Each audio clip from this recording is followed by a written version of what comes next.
All right, guys, you know what time it is. It's time for the #1 Friday night space broadcast, bringing you the latest and greatest in Star Citizen info and entertainment. That's right, it's the SpaceBro Show.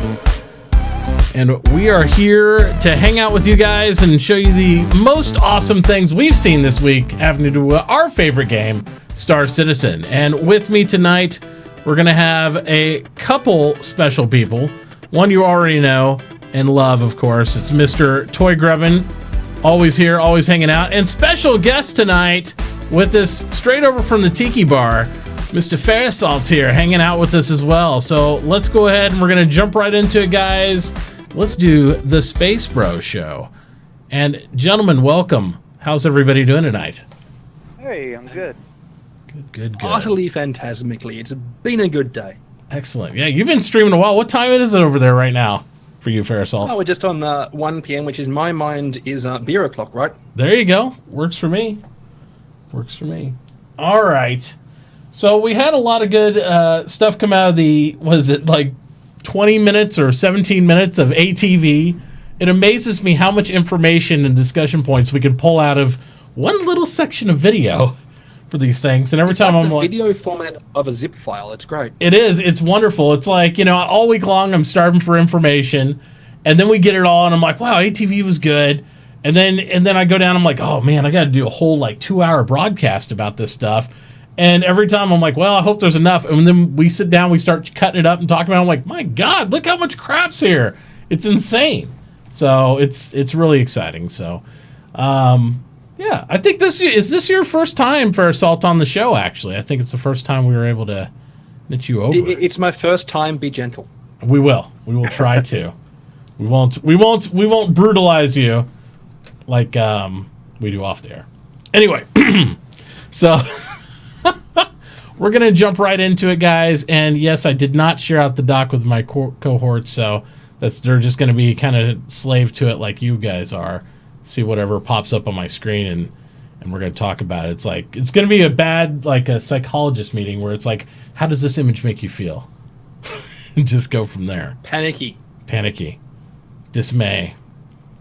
So one of the things, just leaping right into it. So one of the things we saw right off the bat from the Frankfurt update by Mr. Brian Chambers and that totally just kind of made me want to loop it and watch it, is the AI combat instances here, where they're talking about how AI is going to interface and target and be dynamic in their combat maneuvers and shooting and things of that nature. And yeah, I mean, there it is. It's pretty cool. I'm really impressed with how they're the slide. Yeah, the slide, the dynamic stuff. The fact the human character does nothing except suck up bullets and be a meat shield. But also it's things like the character standing behind. You can see that they're projecting, and you've got they've got no line of fire, so they're not firing. Yeah. They're not going to do blue and blue. Yep. And friendly fire is a thing, so that's important, right? So it's interesting that, I don't know whether I expected them to be that far along with it or not. I kind of, part of me did think to be they were going to be already working through this portion of it, but I didn't think it'd be as dynamic as what I saw in just this little clip. It was a function that they were already ready to rock and roll with. I'd be interested to see if that player was moving. Would they react? Would they adjust to it? Or is it just kind of like a canned field of fire response? You know what I mean? For right now, they're just saying, okay, here's your target. How do you guys interface with each other in hitting this target? Well, see, that's what I expect with AI. Mm-hmm. I expect that, he aims down the sight. You have the enemy in sight. Yeah. You aim down your sights. Oops, there's guys in front of you. He should automatically start strafing one way or another to see if he can clear himself of the friendly fire. Yeah. Are we going to be able to slide like that? I want to see that. I want to slide. That slide is silliness. I mean, I love the slide, don't get me wrong, but you need to be going at least in, some kind of good sprint in order to use a slide like that. Yeah. The secret is Teflon butt plates. I want to see sparks then coming across the concrete like what he's doing. Shh. So I don't know. So what were your impressions of this, Farasalt? What do you think about the Field of Fires. Where did this kind of give you hints to where maybe they are along the development of the AI as far as interfacing in combat missions and stuff? I mean, this particular footage really gave me the idea that they are further along than a lot of people expected, but we've been seeing them consistently hiring AI programmers, especially out of Foundry 42 Frankfurt, for quite some time. I think the last probably 6 months of videos seem to be mentioning that they've hired another AI programmer, they've hired another AI programmer. And I mean, we've also known they've been trying to move away from Kythera for quite some time at this point, because they want to go in-house for the customization options that they do have there. You can definitely see that they're working on. I reckon this is just a specific engagement response that they've written to see if the AI can work together, and the friend or foe identifiers. You'll probably find it does work in a limited way with a moving target, but definitely not as effectively as it is right now. Right. I think that one of the things I took away from this too was the motion of the AI actually looks a lot better than what we saw in the previous CitizenCon anyway, because the other ones were like, almost like the robot ducks you see at the carnival, where the guy's just pacing there till you notice you, and he's like, hey, freezes and shot at you. So at least they are making advancements we see there. And, it is nice to see if you guys are ever interested and you see who they're actually reaching out and hiring, as they make it very publicly available.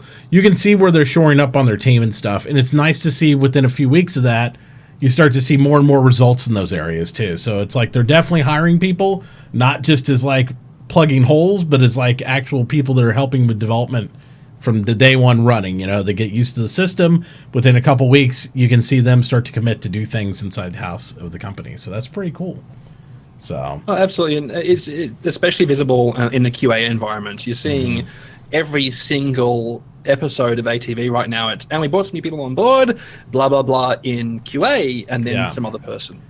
It's almost like they justify who they hire to us without actually having to justify who they hire. They're like, and we hired some new members, and this is what they're working on. It's almost, I feel a lot, and this is, I think, one of the great connections that CIG has with the community.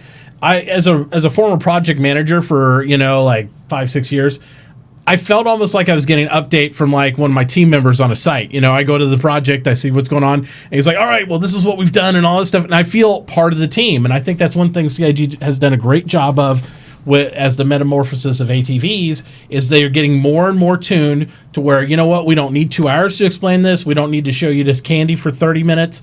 We're showing you, like, as if I'm going to update Chris Roberts to what's plugging down real quick. This is what's going on. It's like, we got these 3 new guys. We've done this and this and this. And there you go. And you feel in part of the team. You feel like you're getting the same update that the rest of staff does in the other offices. So that's really cool. I would like to clarify, that's not to say that the UK team need to stop putting together those ship montages. Yeah. We Big Guns of the UEE Part 2, I would love. Because I love capital ships, and I want to see more just ship porn. Just like slow motion shots of large guns, except maybe we could get some big ships using the big guns. Instead of just like the cool flybys, I would love it if they were shooting even watermelons. It doesn't matter. I want to see we got a ship of a big gun shooting. Well, they could. They probably shoot bigger rounds than the actual watermelons anyway. But I'm just saying, I would love to see them engage. Like even if it was a mock-up, like Bengal versus like a couple of other capitals. I'd love to see the Polaris engaging and stuff like that. Even if it's just mock-up stuff, because to me that's a selling point. I can't wait till they have the video of some people running around a ship and they're panning around, almost like what we see Trillian put out a lot, right, for some of his videos, except CIG do that with their stuff down the road. And we know we're more than a year out, or maybe with some of the Squadron 42 hype, we'll see some of that type of stuff as they get near the release of that. But that's the video I'm waiting for. That's the one that's going to sell a lot of people I know on the game when they see like, okay, these are, and it'll say, this is all done live. Just like what Disco and them did with the Caterpillar a few weeks ago, except something a little bit tighter grade than that. We're not around a cargo ship.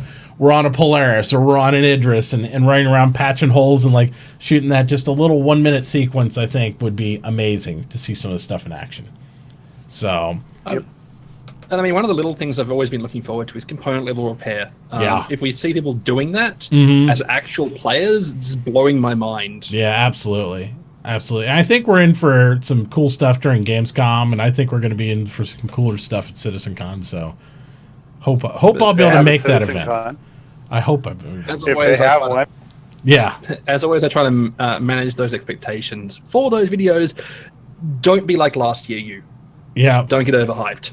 Yep. We'll try not to.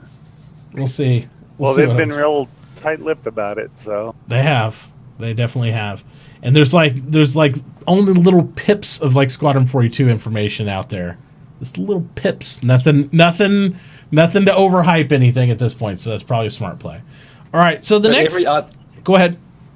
But every single time you hear them talking about the new hires, like we brought on this person to do heaps of stuff on Squadron 42 videos. Yeah. Like, well, I don't see how you could have an event where you're going to have Star Citizens together and they're waiting to go into the show and not get overhyped, because we hype each other up. There's no way not to. We try to downplay it's expectations, but when CitizenCon rolls around, we're all like, oh my God, did you see that? I can't wait. It's going to happen. It's just the way life works. And I think we're getting better about recovering from hype deflation. So we'll see what happens. And this is going to be a recurring theme through this discussion, but stop and breathe. Yes, just stop, take a deep breath, and it's okay. Pretty sure they're funded by hype? Yeah, probably, Dalton. All right, so this section here, we're talking about something that I've been waiting to see for a long time, and that was the actual turns taken over by AI. We have problems with the interface right now as people. I cannot wait till we have some AI to throw in those things, because, I mean, until they make them to where they feel better to us, I would like them to be useful. This is the key to making the Retaliator functional. Having anything like that, having some sort of AI NPC or anything to control the turrets would be really nice. It might be even OP, but it looks really good right there. It's remember, they'll have levels of AI. Some will be good shots, some will be bad shots. So, and it's easy enough to program in there. Okay, well, your aim isn't perfect, Well, yeah, just have a random deviation set, so therefore they're not hitting on target every time. But, you could have it scaled anywhere from 100% all the way down to nerdy level. And then it'd just be like, you're just like shooting yourself instead of actually hitting a target. Give them a minigun and maybe 1 in 100 will hit. There you go. So we'll bring it down to that. But it's nice because it's, for everything. Mm-hmm. It goes in the seats, it goes in the stations, it goes everywhere.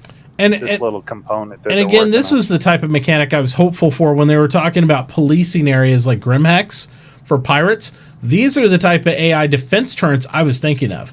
Because whereas I don't think they call in the security UEE like they would over Polarisar, I think they just blast your ass. So all the turrets on the station, if you're doing something they don't like on their dock, they're just going to shoot you because it's a pirate station. It's all trained to you. And just and that's it. And you probably won't make it out if you're like sitting there griefing people. So that's the type of defense systems I would like to see on the piracy station. Unless you go for the high grade salvage pirate where you steal the weapons off the ship, off the defense turrets. Yeah, there you go. You're actually sitting there and it's like, what happened to all the guns on the turrets? Well, they're pointing at stuff. They can't shoot anything because the guns are gone. So absolutely. If someone steal the guns, yes. Mm-hmm. Even if it is bolted down, they'll still steal it. Can you imagine that as far as the inner thought system? You're like panning through. It's like select gun, reload, steal. It's a drop down menu item when you're going through the... Well, see, what I'm hoping, as far as AI goes, because I don't necessarily want the ship blown up either. Yeah. I want them to disable the ship but not blow it up.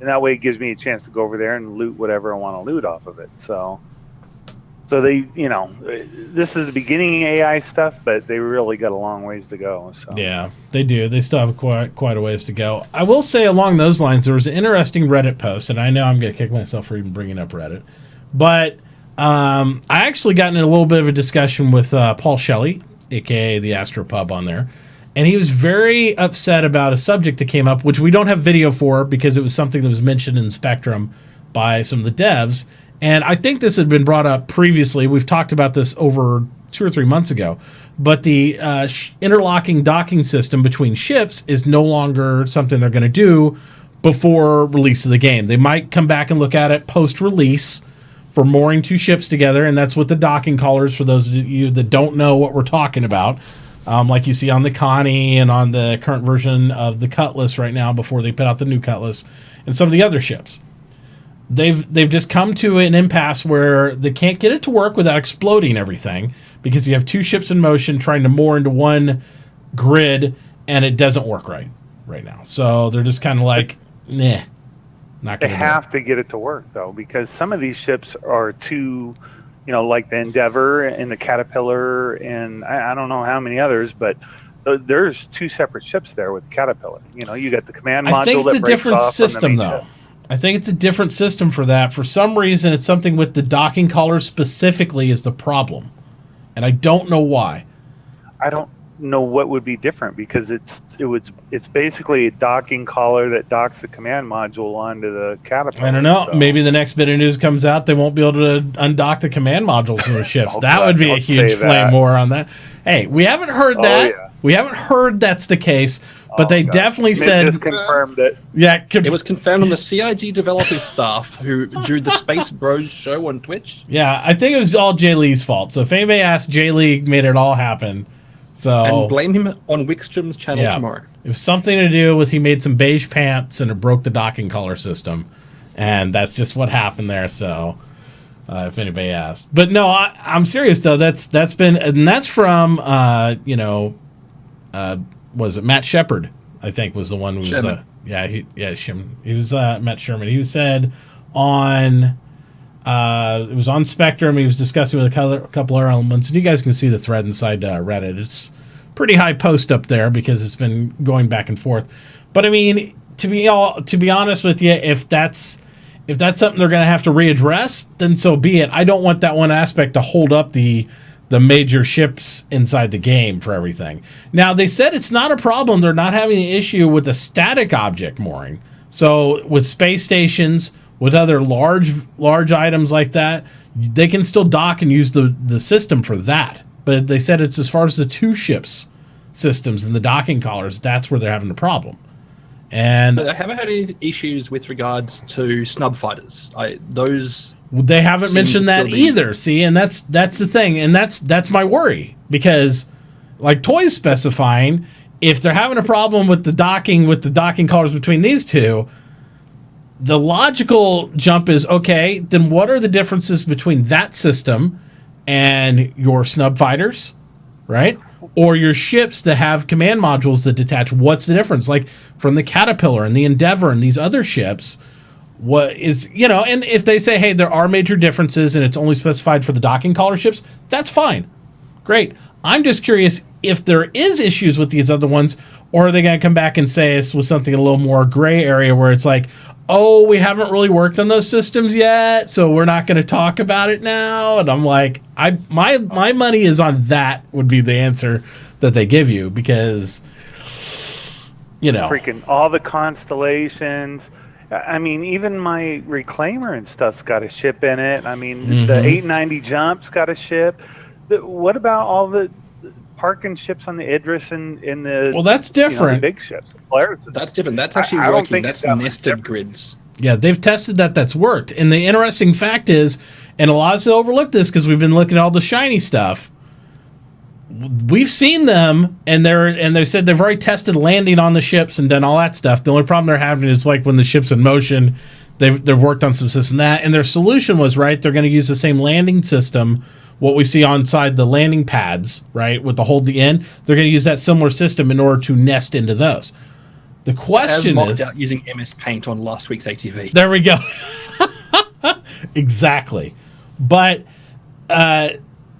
that. So we know that system works, but we keep seeing all these other things like, oh, that's so cool. You can land on the carriers, you can land all this stuff. But again, we keep forgetting about the things like the Connies with the Merlins and all the Archimedes and all these things. And I'm like, I don't know. I mean, if it is fine and it is solvable, similar to landing ships on a carrier, and you can just hold in and you do that, why can you do that with docking the Merlin to Connie, right? You come in line with it, you hold down in, it grids in, and it goes right there, and it's fine. Same thing with the others, but by that state, you should be able to do that with docking collars. You'd be able to come into each other and just hold in and do that. So I don't know. And, between that discussion and then the discussion of stabilizing ships, because they've mentioned you'll be able to stabilize them, because if it's in a flat spin like we see the Connies happen, and when we blow them up or disable them, it's going to be kind of hard to loot if it's spinning. They're like, oh, no, you'll be able to stabilize it and stuff. I want to hear a little more about those mechanics and what their plan is to kind of implement those things, because with salvaging and stuff so coming in soon, and by soon, I mean within the next 6 to 12 months. Soon, yeah. I don't know. I want to see more about the systems, and I think that's something that I'm more interested in, seeing the systems that aren't the theoretical, hey, this will happen system. See a little bit more about this is what we're practicing with, and this is what's working right now.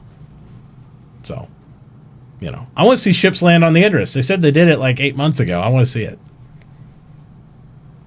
Well, we've seen what looked like pre-rendered, but I think they might have been actually semi-working for landing on Idris. So yeah, well, I'm sure when the Idris is sitting there dead still in space, it's probably not hard. So probably it's just like landing on a poor old. It's also probably a pretty essential part of Squadron 42 to land on and off of your capital ships. I mean, I don't know. See, that's why they want the control tower AI stuff to work, because they want you to just get in close at Idris and hit that in button, take over key, and they bring you right in and land you. And really, I'm okay with this. I know everybody wants the finite control. I'm okay with that though, for now. Especially if it's something they're looking at readdressing.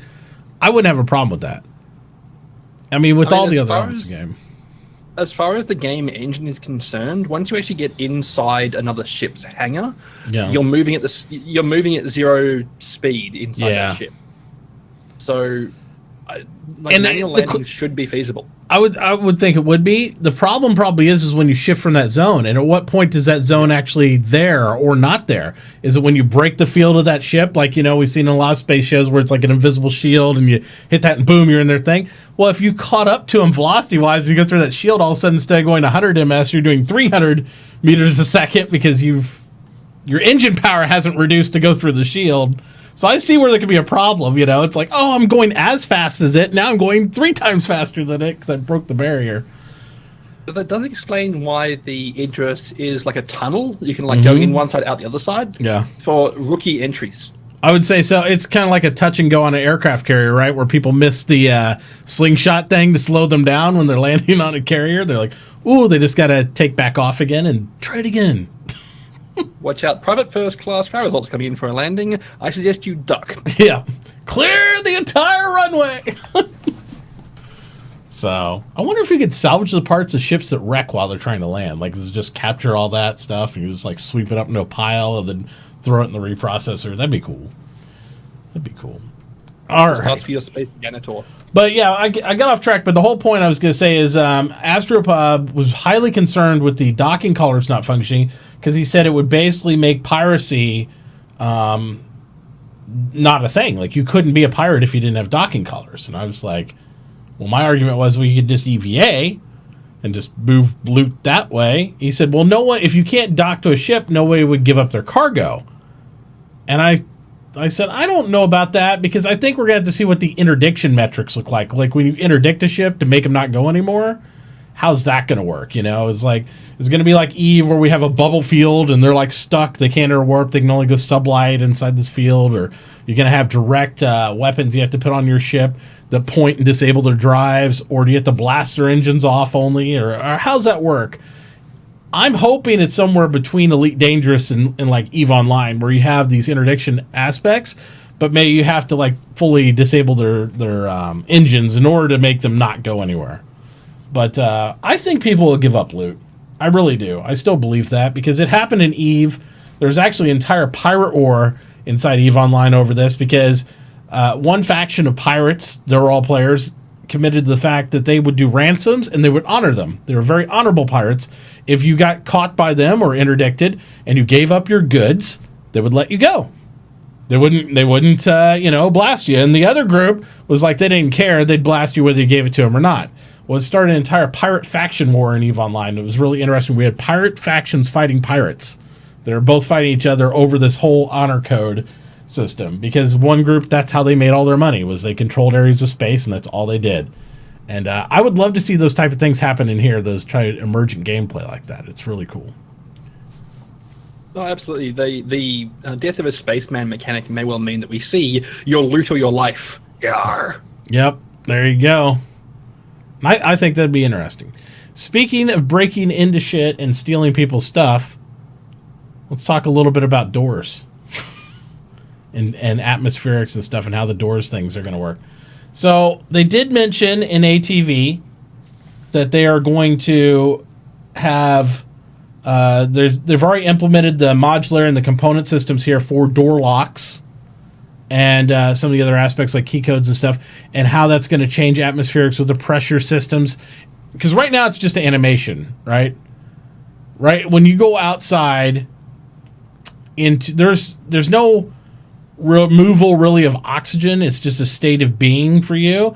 This is the point where they talked about a few weeks ago where they're actually having atmosphere there instead of it just kind of being coded in, I guess, the way it was, where it's a state of being. And that's why we can go outside without helmets and trick the system right now. After this is implemented, you won't be able to do that. Because you'll actually have some sort of a regular state check to see if you can breathe in that atmosphere. Because currently all it does is when the airlock cycles, it checks to see if you're wearing a spacesuit, and if you're not, it's just like kill. Yeah, exactly. But I think this also goes hand in hand with what they're talking about suit pressure and stuff, right? Because now we're going to have pressurized suits that can leak. You're going to have those type of things, so it's more of some other states of being type checks, and that's why it's important to have atmosphere. So if you have a leaky door in your airlock, you're going to have a big problem. But so this is interesting to me that they went this far in depth on this aspect that really they could fake like they have been, and it wouldn't be a huge deal. But they're like, nah, F that. We're going to go ahead and make sure all this stuff works like this. And it's pretty exciting to see. I mean, on the other side, it makes their life easier in the long run by doing it properly. Mm-hmm. It means that when they introduce a new ship, they don't have to start doing hard-coded checks and stuff like that whenever you get near a door, etc. Exactly. My question is will you be able to remotely open and close these doors, like from sitting in the, the pilot seat or something? So you have somebody that's coming in, the doors are closed already. Can you open the door for him and have it ready to go type of stuff as he's coming in EVA? Maybe he's got a bunch of guys chasing him. You want that door to open for him and be ready to go. Mm-hmm. So as soon as he hits that airlock, you can shut it right behind him. Or just take off with it open. Well, get him inside. Yeah. So, override the safeties and just vent the hull. Yeah, I mean, if you had to, if you're getting your crew aboard, it's like, all right, we're going full, like losing all atmosphere, get everybody in here in their suits, and let's tear out of here. I think I hope that's the way it works. That's my thought, that it would work that way, because with all the different stations you have in most of these multi-crew ships, you would hope that you would have that type of finite control to where you could say, I want to open airlock A or something like that. Or, we're coming in hot, Mitauchi. I'm like, all right, we'll get the airlock open for you. And I'll just pop airlocks open, at least getting the inner chamber open. And you can just like EVA right inside the airlock, And when you come in, then the gravity hits you and we're out of there. But it's also a good way to improve performance of your ship. Your ship weighs less with no air in it. That's true. There you go. Well, that begs another question. When you pop one of those airlocks, is it going to act as a thrust? Yeah, it's going to push you out if it's pressurized. It's true. Technically, I mean, it would, but I guess, I don't know. It just depends if it's full of pressure or not, or enough pressure to move the mass of your ship. Well, you don't open it all the way. You just open it a little bit, so you got your little... So you're saying if you have like a Jehovah's Witness knocking on the hull of your ship, you could like push them away by just like venting some atmosphere at them. It's like it's on the door. You open it just a little bit. Yeah. It's like no solicitation. Just blow people away. Salespeople, vacuum cleaner repairmen, get them out of here. Come on, guys. Salespeople will be vented. Yeah, exactly. I think that'd be great. No, but I think that that remote control would be really good. At some point, I could be wrong. You guys might remember this or not. I thought Chris Roberts and somebody on our team mentioned that they were talking about being able to interface with some of these lock controls and stuff like that from your Mobiglass. Like, say you're on your ship by yourself, and maybe you're in a bad situation, or you have AI chasing you. You know, wouldn't it be cool to be able to open that door while you're EVAing to it instead of get to the door to pull the handle? You could do the same thing. I could do it from my Moby Glass and get this shit open, and, you know, get there, warm up the engines, you know, get everything going there. Because they already said they were working on the aspect of being able to leave the motor running on a ship every time. That way you aren't having to like start it up every time you sit down at the console. It'd be nice to be able to have it active and on if you choose to do that. There's a very futuristic technology you've got. It's almost like the keychain. Yeah, remote start. Remote start. Well, space is really cold. I'd like to have it warmed up by the time I got out to it, so it's not too frosty out there. Not all of space is really cold. Some of space is ridiculously hot as well. Don't forget that one. This is true. This is true. All right. So, along with doors, let's see what else we got here. Look through the list here. Next one's dynamics advertising, right?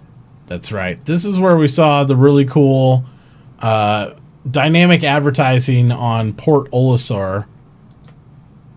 And I thought this was a pretty cool little sequence here. They talked about like how they have their like floating little billboards out there, and it would react to like each person, your interest, and all your metadata. A lot like what we're seeing now in real life. Now there's a lot of kiosks and stuff around the world that take your social profiles and stuff and put up reactive stuff based on what your metacode is and board it on your phone and your electronics to like say, hey, there you go, which could be really embarrassing if I walked anywhere with my wife and there was like porn came up or anything else. So it's like, you know, come back, Mitauchi, you know, that'd be bad. But either way, I thought this was really cool, the emergency alert system. And then we see like the big, I think it's a King ship, drop in out of orbit and just start to nuke everything.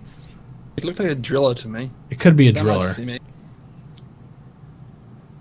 don't know, but it's awesome. It's really cool. And I love the fact that they can, the way they did those screens, they can tie in video from anywhere else in the universe to stuff that's going on. So they can do, you know, controlled events or whatever. Yeah.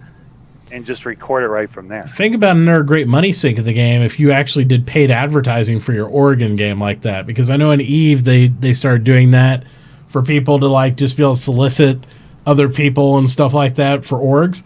I think it should be in-game metric if you want to recruit people or you have an in-game event happening or something like that, or a race or anything like that. You could do that and make your own little organizational commercial. You know, yeah, I mean, sure, it's got to be approved.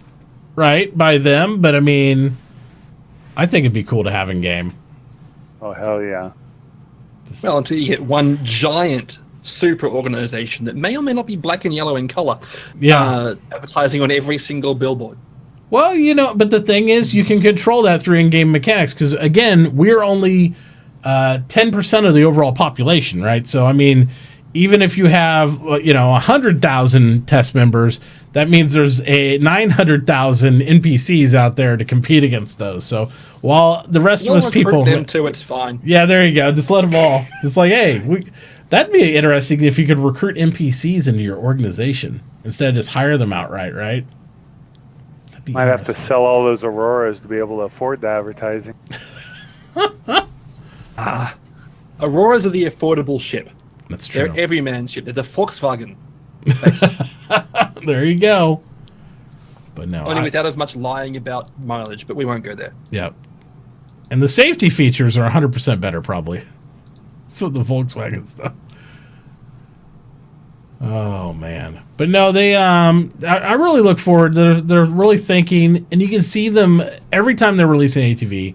They're showing us more and more aspects of things that we know are more imminent in game, right? Because I feel like last year we were looking at a lot of things like these are systems you'll see, I don't know, one of these years. And these now eventually I'm seeing more. Yeah. Yeah, but they've had planets for over a year, but they just keep making them better and better and better. Yeah. So those jerks. I know. Yeah.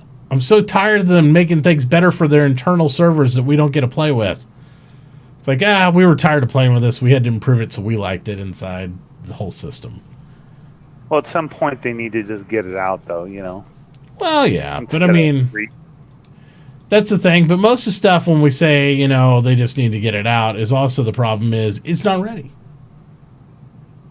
So it's at least they're, I'm going to say, very relatively communicative. Of course, there was all the salt about the delay from Squadron 42 last year, but at the same time, like, we're actually finding out good information on a regular basis. It may not be the information you want, like it might not be the release date of this particular ship that you really want. But Yeah. we're getting good info. And that's the thing. I think it's more of the challenges from last year, or more the misimpressions that like were left by various statements from certain people at CIG that led us to believe certain things that weren't necessarily factual. I won't say that anybody was necessarily lying or anything, but it's like, to think something like, for example, Squadron 42, we're just a few days away from this and that, and then it's like, nah, we're not going to do that now. It's like, that's not a good idea, and things like that. I think that's more the things that left people a little bit salty, but I think we've kind of gone past that. We've seen that what they are working on that's more game relevant, because as much as a vertical slice and all these other elements of Squadron 42 would have been nice to see at that time, would it have been relevant to like the game release? Would it be relevant to anything we were playing? Not really. It would have been just eye candy they were working on. And I think that's the reality that they realized while they're doing all this work trying to crank something out to show us. And it's like, it's just eye candy. It's not actual gameplay. So let's focus on the gameplay. And that's what this year's supposed to be about. So when they get around to getting to their first big release this year, and let's be clear, 3.0 is their first release this year, which is still kind of makes me a little bit thinking like, oh my God, we still haven't had a release this year. But I think that's going to be the big payoff. If it's amazing and it's everything, the dynamic, like we see the jump from having just Arena Commander to having 2.0, which I think we will, because we'll get the landing facilities and those type of things over time. It won't necessarily be in the initial drop of 3.0, but maybe by 3.1 or whatever. I think that's where the all is forgiven type feeling will come across most people from some of the misconstrued expectations of last year. I think we still haven't 100% recovered from that. But just remember, this 3.0 that they're releasing is the actual real universe, not play this for now and this is what we're working towards. Exactly. This is an actual working universe. So, and what's taken us so much time is getting all these components that they keep telling you about, SolEd and all this other stuff that's actually going to run the game. Yeah, absolutely. But also to be clear, the 3.0 they're releasing is not the 3.0 they showed last year. It is a different... 3.0 is 2.7.1. Correct. Sorry.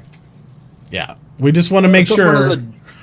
One of the really big concerns I have is with the planetary bodies moving and asteroid fields moving and planets moving, etc. I'm very worried that at some point I'm going to go out for a cup of tea, I'm going to come back, and I'm going to have been hit by an asteroid or a planet or a moon. That's no moon. It snuck up on me. It's a moon. How did it sneak up on you? Yeah. My hope is, and I thought about that at first too, my hope is that our nav systems will be intelligent enough to understand and know the regular pathing of these orbital bodies. So our trail will mitigate that. Now, if we make adjustments to our nav, our plotted course, then there you go. Or if you're flying manual where you're just winging it, I'd say then you're open to anything. I think that's going to be the whole relevance of plotting your course, is your computer will say, okay, the moon's orbiting this way, asteroid belt's right here. If you do this, then you'll be fine. If you kind of wing it, then that's on you. So we'll see. Well, I mean, if you have a look at Zane Bian's portfolio website, he's got some pretty cool concept art there showing HUD interfaces with like orbital paths and stuff. So it may well be that it shows us cell and encounter that we'll have if we continue in our current course. So pretty cool stuff. Yep, absolutely. So what we're looking at here is they were just discussing one of the things, and this is something that the reason I wanted to point out, it wasn't really super eye candy or anything, that they came across when they're developing this stuff. Well, with orbits and with the moons and with the things, you have a sunny side because you have true light source from a sun inside the solar system. You have light on one side and dark on the other. Well, what they realized by making it too realistic, the dark side of the moon is pretty dark. The dark side of the moon? Yeah, it's pretty dark. And you can't see any of their pretty stuff. And really, you can't see your hand in front of your face or anything else because there's no reflective surfaces. The moons don't have another moon to reflect like what we have on Earth in order to get some moonlight or anything else. And them being barren, much like it is in actual space, they're just pitch black. So in order to remedy some of that, they decided to go over here to this next clip, and they've been working with some of the, what they call them, the Radiance, and some of the other aspects on the surfaces in order to bring even the nighttime elements up, so that way you have at least some silhouette. You can kind of see some of the textures and stuff while still maintaining the integrity of the darkness to some level. Now, see, I would agree with this on some areas, but not all. I think some should be just pitch black, and that should be it. I mean, you should have spotlights on your ships. You should use your radar if it's dark. I mean, that's what your radar stuff is for. Yeah, is looking for stuff, and you get in your rover with the lights on it and pop all your lights, and you're wandering around looking for what you're looking for. You see a beacon and you head toward the beacon, and you rover with the lights on and you can't see anything else. I think that would be awesome, but I understand some of this is needed, but I think others should be pitch black, just as they made it. I mean, the other way you can go is that I mean, my personal opinion on it was I'd love to see the radiant sort of effects only happen on planetary bodies with atmosphere, because you'll obviously get a little bit of that. You do need to have just a little bit of light on them, because it does give you like the effectiveness of all the distant stars, which does give you some light. But definitely not the level that we are seeing on this one. Again, I haven't played it, so I can't comment accurately. And let's be honest, we're all going to stumble into a chasm at some point anyway, even on the light side.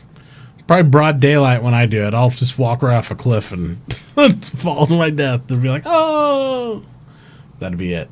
But no, I'm kind of split on this. Again, for gameplay elements, I would like some areas to be pitch black, but I'm thinking more of like cavern areas and stuff like that. I could see the argument for when it's just open terrain like this, and it depends how far they go with it. Are they going to make it, like you see so many elements here with the slider, are they going to make it really dark? Are they going to make it really bright? I hope they make it to where if you run into creatures on a planetary surface or people, they could be occluded until they're almost like 5 feet in front of your face, maybe. I'm okay with that. But I don't want to be able to see the entire zone or landscape in a non-lit environment where it's just, whatever. I want that occlusion to where I need to think about that and set up perimeters and build encampments and those type of things to a degree. But maybe these planets specifically for gameplay reasons, maybe they can be partially lit. But I would like to see some areas in the game, like Toy said, that are like truly, I need a flashlight or I need some sort of light source in order to do that. So it's the I can't find my hands without two hands in a map situation. Exactly. Yeah. And maybe the caverns would present that opportunity, because if it's partially lit up here, you would think inside the cavern there should be no way. It should just look like a bottomless chasm in some of them, because it shouldn't be lit all the way at the base of that too. But we'll have to see what they do. Or, of course, you can just aim a whole lot of auroras at the planet and light the whole thing anyway. Yeah. Yeah, I want to see almost like the whole Van Diesel pitch black episode where it's like it truly does get pitch black, like once out of every 100 years on this planet, and then all the creatures come out. So that'd be cool. Like I said, I'm not saying it needs to be everywhere, but I think at least some places need to be pitch black in enough big area that, like I said, you're riding around in your rover and you need your lights on. Not just, I could still see without my lights on in my rover. Because you want to be able to implement things like night scopes, and you also want enemies to have to kind of illuminate themselves. If there's a sniper all the way out there in the field and it's kind of dark like this, I'll never see him. If he has to run like a moonlight scope or a night scope, maybe it gives off a little bit of light source itself to where I could see him. And then, it changes dynamics of gameplay, so. Well, and we all already know there's going to be infrared in the game, infrared radar, so why not?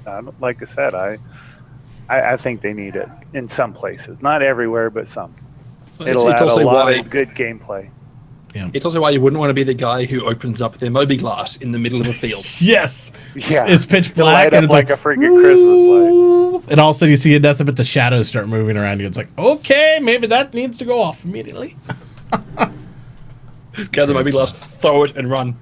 Exactly. Our next clip here is the clip of Levski, where they showed some more updates they did to that area. Looks the same as last week's. Yep, pretty much same run through and stuff. But for those people who didn't see it, they did show a little bit more skyline and stuff that I remember them showing, because I mean it looks really cool. Levski is going to be a really neat area to adventure around in, I think. So This is new, the mining stuff that they talked about, making all the mining stuff bigger around the planet. yeah, So that'd be really neat. There's plenty of high places to stumble off, so we're Yes. looking good. Things to twist your ankle and leave you out in the abyss by yourself, so you can run out of oxygen. That's something, I've been bringing up that, nobody's really discussed yet is, how we're going to traverse the terrain, uneven terrain. As we go up the mountains, how are they going to have some kind of climbing mechanic? They're going to need a climbing mechanic from the looks of all this stuff. So how is that going to work? Yeah, because some areas you aren't going to be able to fly to because atmospherics, like what we saw previously, but maybe you still need to get to an elevated area. That's a good point. Yeah. Product idea: spray on ladders. I like it. Spray on ladders. It's like, hey, we got to get up there. Shh, no problem, guys. Here we go. It's like, damn it, I only brought one can. We can only get up 5 feet. I need 6 more cans. It'd be crazy. Next time you walk past targeted advertising, buy more, spray on letters. That's right. Let's see here. I think we have...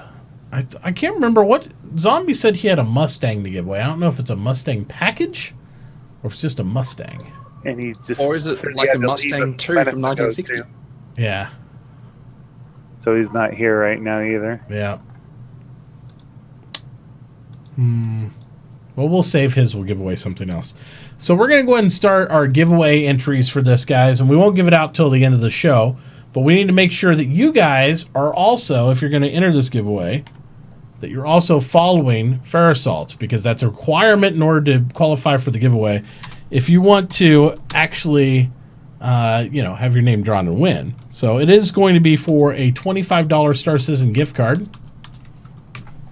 And we're going to go ahead and kick that off right now. It'll just be !SpaceBros in chat. So make sure you're following him. And you folks are already blowing up my notifications. Well done. There you go. And I won't confirm or deny it may increase your odds if you follow him on Twitter. It won't decrease them. I'll tell you that. So it won't decrease your odds if you follow him on Twitter as well. So make sure you guys are doing that. Go ahead and pile in there. We'll do that for the rest of the show.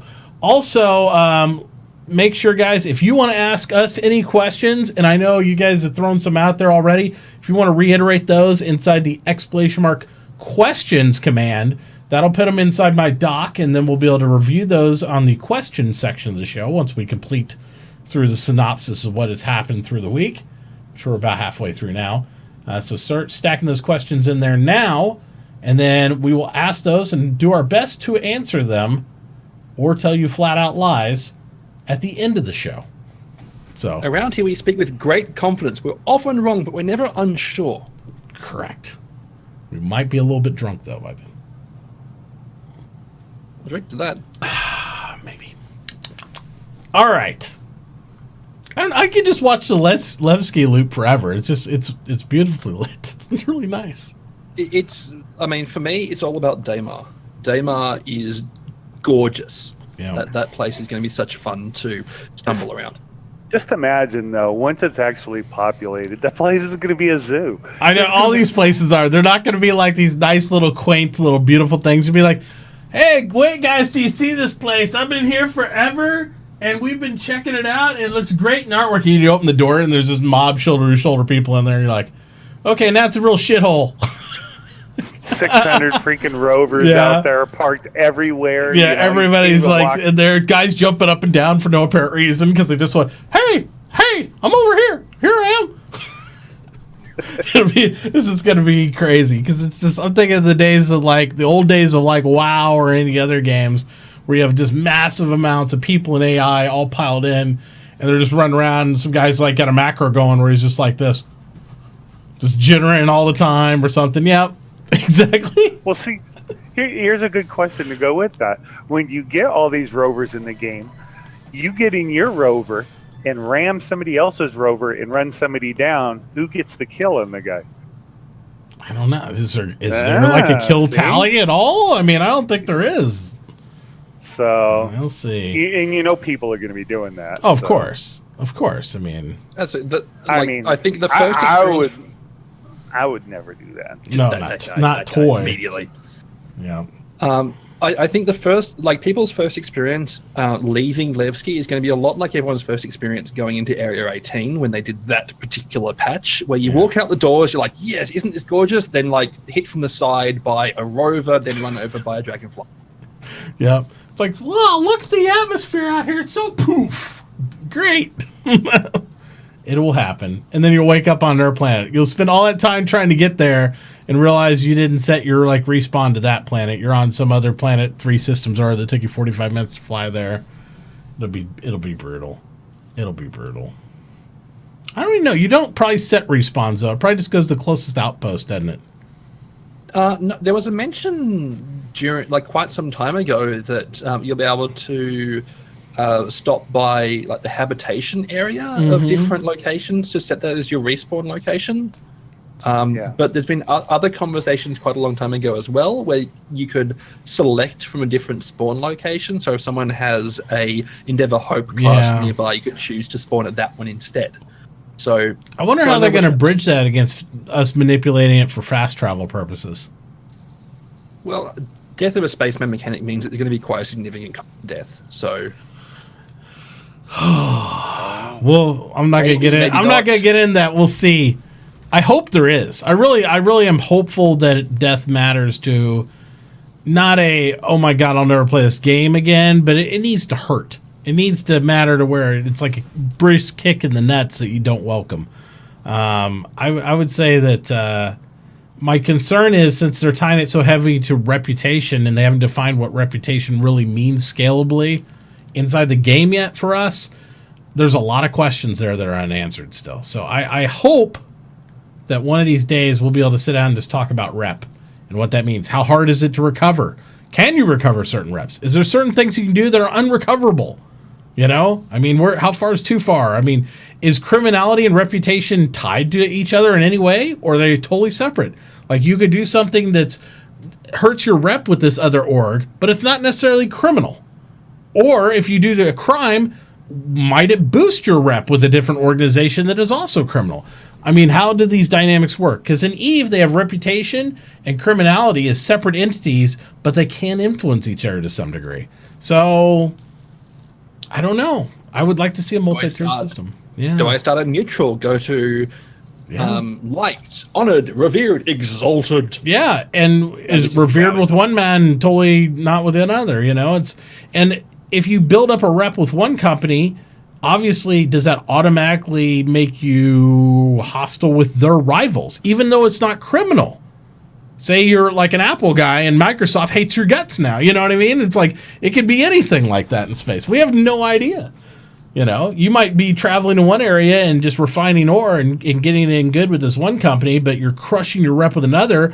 The ore dries up there. You have to go in their area to mine. And guess what? It's their rival company is the only one available there. So now you have to rebuild your rep with their rival in order to make good trades.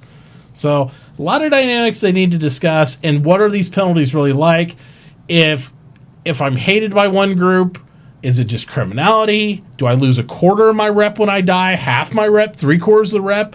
What's it mean? Can I recover that in 1 day, 1 week, 2 hours? What? Because if I can recover my rep in a matter of hours of mission grinding, do I really care if I die? Then I can just go out and gank people and just be crazy, and I'll just spend an hour recovering my rep. So I don't know. I mean, it's very important because, guys, this is what's going to matter where we have griefiers or people griefing a lot or not, and all these things. You know, min-maxers will take advantage of this stuff, and we just don't know. In the meantime, the theory crafters are just freaking out. Yeah, like me. Yeah. I need information. I know. I do this every day. Rep, don't get me started talking about Rep, Chris Roberts, because I want to know. Tell me about the Rep. But see, I don't you need think they reputation know. to reputation. Your reputation. I know, I do. But it's such an essential part of the game. It's just got me very concerned because it's what the whole loss mechanic's built on. It's the only thing in the game you actually lose is your rep. Because if you die, the only thing you lose is rep and money. And money, as everybody knows, is a terrible sink in games because eventually in games everybody can have all the money. There's never been a game where they can make something cost too much because it just means a large band of other people will overcome that. And that's just what happens. Like in EVE Online, they always thought there would be never more than like 2 or 3 Titans in the game, ever. And within a few years, there was fleets of Titans with hundreds of people that nobody could possibly stop because they had hundreds of Titans as a fleet. So, yeah. That's like nobody ever meet each other in No Man's Sky, right? Yeah, exactly. Nobody ever meet each other, and then everybody made their sole quest to try to run into each other, and they realized that, well, you could, but it was just broken. You just couldn't see them. Yeah, you just couldn't see them. So it's like all things will be revealed, you know. Never tell a gamer they can't do something. Yep. And they'll figure out a way to do it, damn it. Well, what we're watching here is the before and after videos of Selen, I think it was, and what was it, Daymar? Daymar, yep. Yep, so you can see some of the graphical aspects and updates of what they had previously, and then what they went to. And these are just moons. I mean, just imagine. These are just moons. Wait till we have flora and fauna on stuff. Wait till we're on a animals. planet. Yeah, absolutely. I mean, yeah. Yep. So it's going to be crazy. It is going to get increasingly nuts as they populate these places. And weather systems, I mean, my God. Which they've already been playing with quite a bit, right? Because we've seen Giant everything. worms. Yeah. It's just been, yeah. Just amazing. Yeah. But yeah, just from their first, flat moon, which looked good to us, our moon is flat and not much on it, pretty much. Our very first pictures of the moons in this game was just, flat moon, and it looked awesome. And then the second gen one looked great, and now they got this new one. It's hard for me to even still comprehend that, like, it was just a little over a year ago that we didn't even think we'd be on planets ever, right? They didn't even mention it. Yeah, look at these. This is like just a wind effect, and this is what they were calling the decals, right? Like the effect decals in there. So what this means is basically, think of it like a sticker where they can actually place it on different areas and commit that effect there. So it gives you that extra ambience and all that stuff where it's actually an effect, much like in Photoshop or a filter where you can apply that to different areas. So by having these other things already made, they can composite things and put it all together. So... And also, because it's just a layer, effectively, they could relatively easily add multiple of these effects to each piece of terrain and just trigger them individually. So, like the wind's changing. Oh, good. We'll change the direction that the wind's blowing across the stand. Well, not just that. Look at the cracks in the desert floor too. All that, and I think that's part of the animated decals that they're talking about. Not just the terrain, the cracks in the terrain. It looks like it's dried areas. So yeah, it's definitely it's some really cool effects and stuff.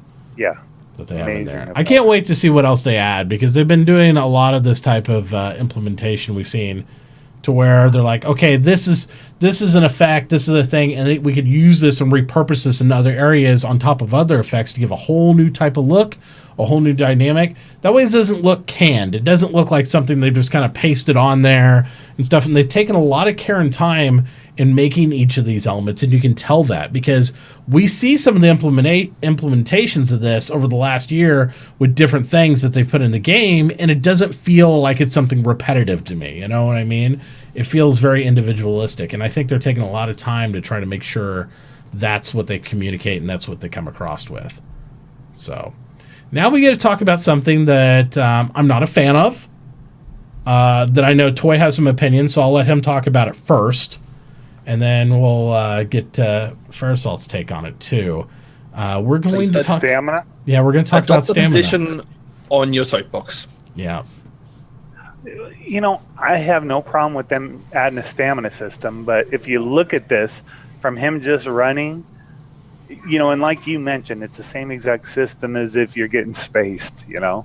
Yeah. It's just dumb. The thing, again, I'm not a fan of the stamina implementation they've talked about to a certain degree. I agree it's needed in games so you don't have run forever and you don't have those type of dynamics.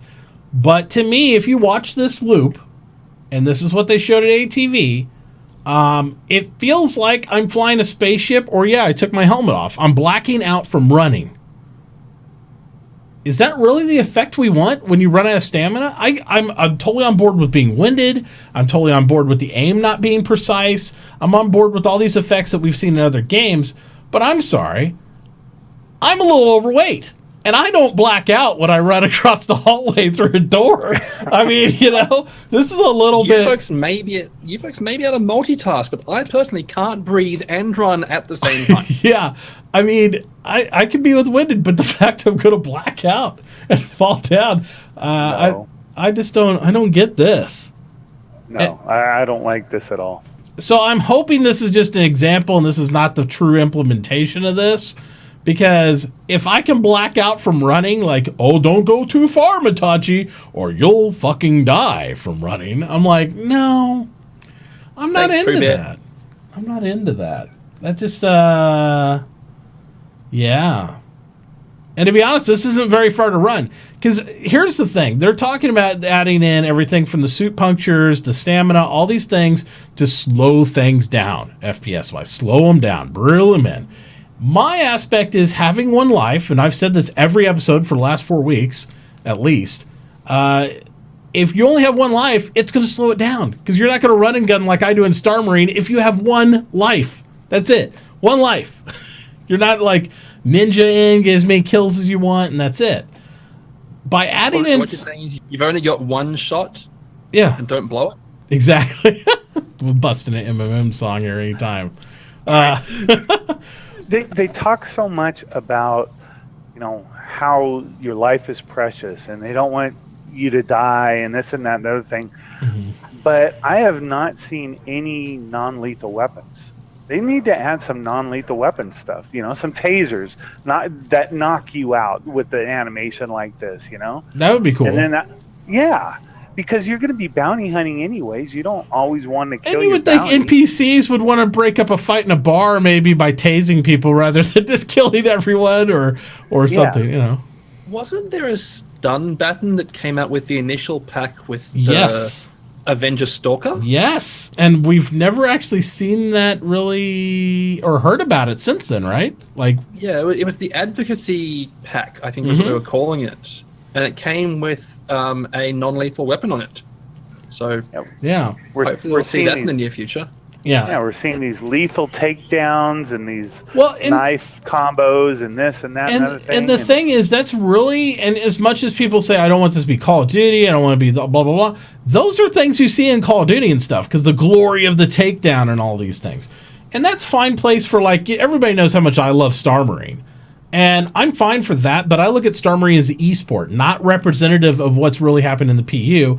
I want them to have a mode, a single life mode for us to practice for the PU in there. Just like an Arena Commander, that's not representative of the PU because you're not dogfighting and respawning and doing this every 5 seconds.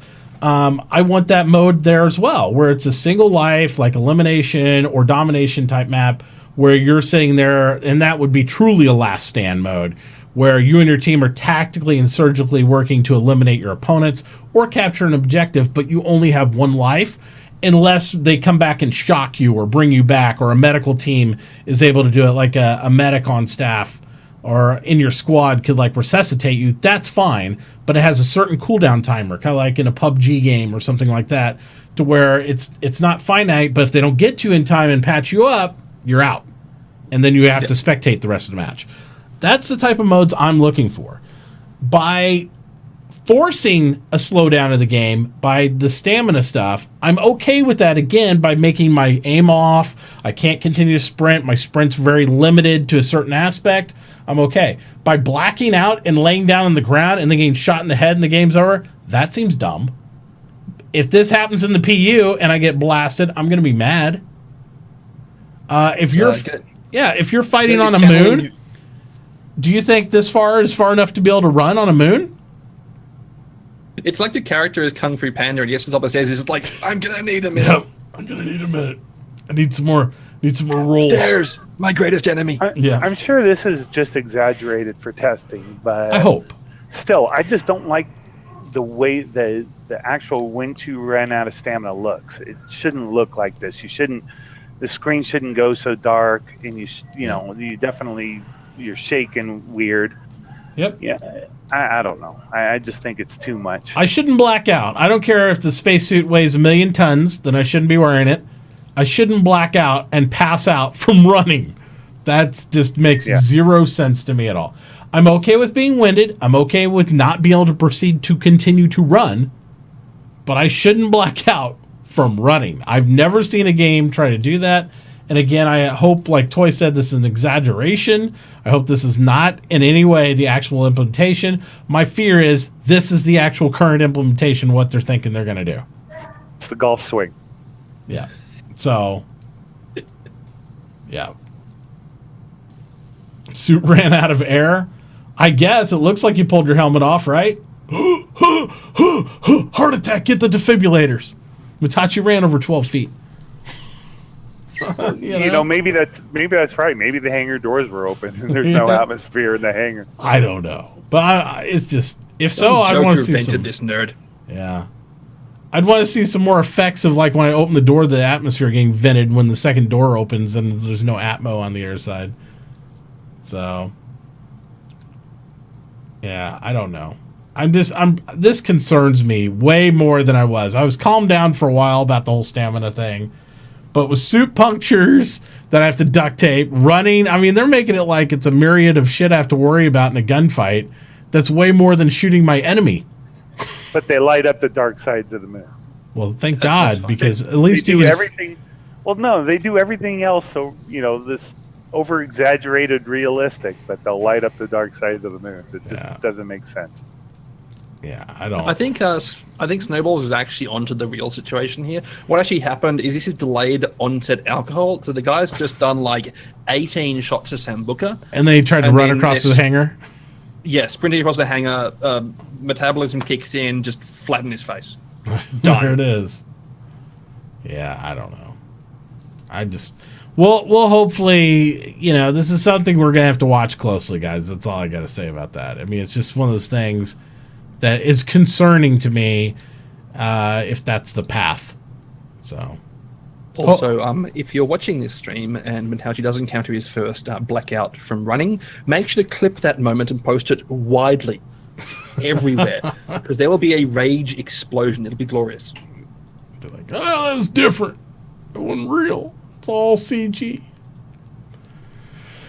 I think the next clip we have is just simply showing like how poorly I land manually, or something. Oh no, this is actually landing on flat surfaces on the moon. They've been experimenting with semi-flat surfaces. Semi-flat surfaces. Well, remember the demo where they had the free launcher that couldn't land? Yeah. Oh, it land, but they couldn't get back into it? Yeah, exactly. It was all. They're testing. Their current round of testing. That's why everything needs ladders. They just extend the ladder a little further. I can't reach. A little more ladder. Give me a little more ladder on that. Or I don't know, since everything's on struts and shocks, wouldn't it be cool if like you had like hydraulics on your ship So instead of bouncing it, you can like lower it down a little bit. It's like you got air ride on your ship. I mean, it is a spaceship.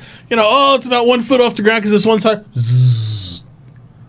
Lower it like a bus. There you go. Yep. Until you see that guy in the freelancer on the landing pad just bouncing. Yeah, he's like ship dancing. It's like boom, boom, boom, boom, boom, boom, boom.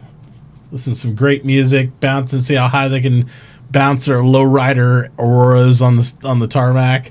Be amazing. Be amaze balls. So fun and games to the first go to the backflip. Yeah. Yeah, see, this is, this shit's getting real here because when you land on a pad, once you get within a certain range of the pad, your gravity takes over for that. But on the planet, it doesn't. So, Yeah. They got to go through some good testing to make sure you're not, hitting the planet and bouncing off into space as you're trying to get out of your ship. So, That's not a bug. That's a feature. That's right. Now check this out. Now this is where they're talking about gun skinning, right? Now I wanna bring everyone's attention to something on here. I don't know if I can implement it real quick because I don't have it on the screen. Enhance. Let's see if I select the right thing. To put this in context, this was a topic that came up literally as we were warming up for the stream. Yes. This little gun right here, and I'm gonna try to zoom on it, but it'll probably fuck everything up on the screen, so we'll see. Now, see, it's gonna pull it all over out of whack. And I can't find one that does, because you can't really see it. But if you look at this video yourself, and it's at timestamp 1409 for everybody playing at home, 1423, probably a little bit better, 1423. This pink gun that they're talking about skinning has Hello Kitty, Star Kitten, whatever you want to call it on there. So you can actually get Star Kitten on your space gun. Of course. Yep. So they basically took a week off because they call in this R&D, research and development, putting skins on the guns. Yep. Freaking H1Z1. And don't worry, if that one wasn't good enough, they have all models of the gun with Star Kitten on it. It's over here too. It's everywhere. They got on this one here. You can see it on every one of them. The one on the right. So, and for the discerning gentlemen, you can get it in sniper rifle, pistol, rocket launcher, railgun, laser rifle. You can have the full set of hot pink Star Kitten for your fully tactical next adventure. Because nothing says fear me quite like a Hello Kitty railgun. That's right.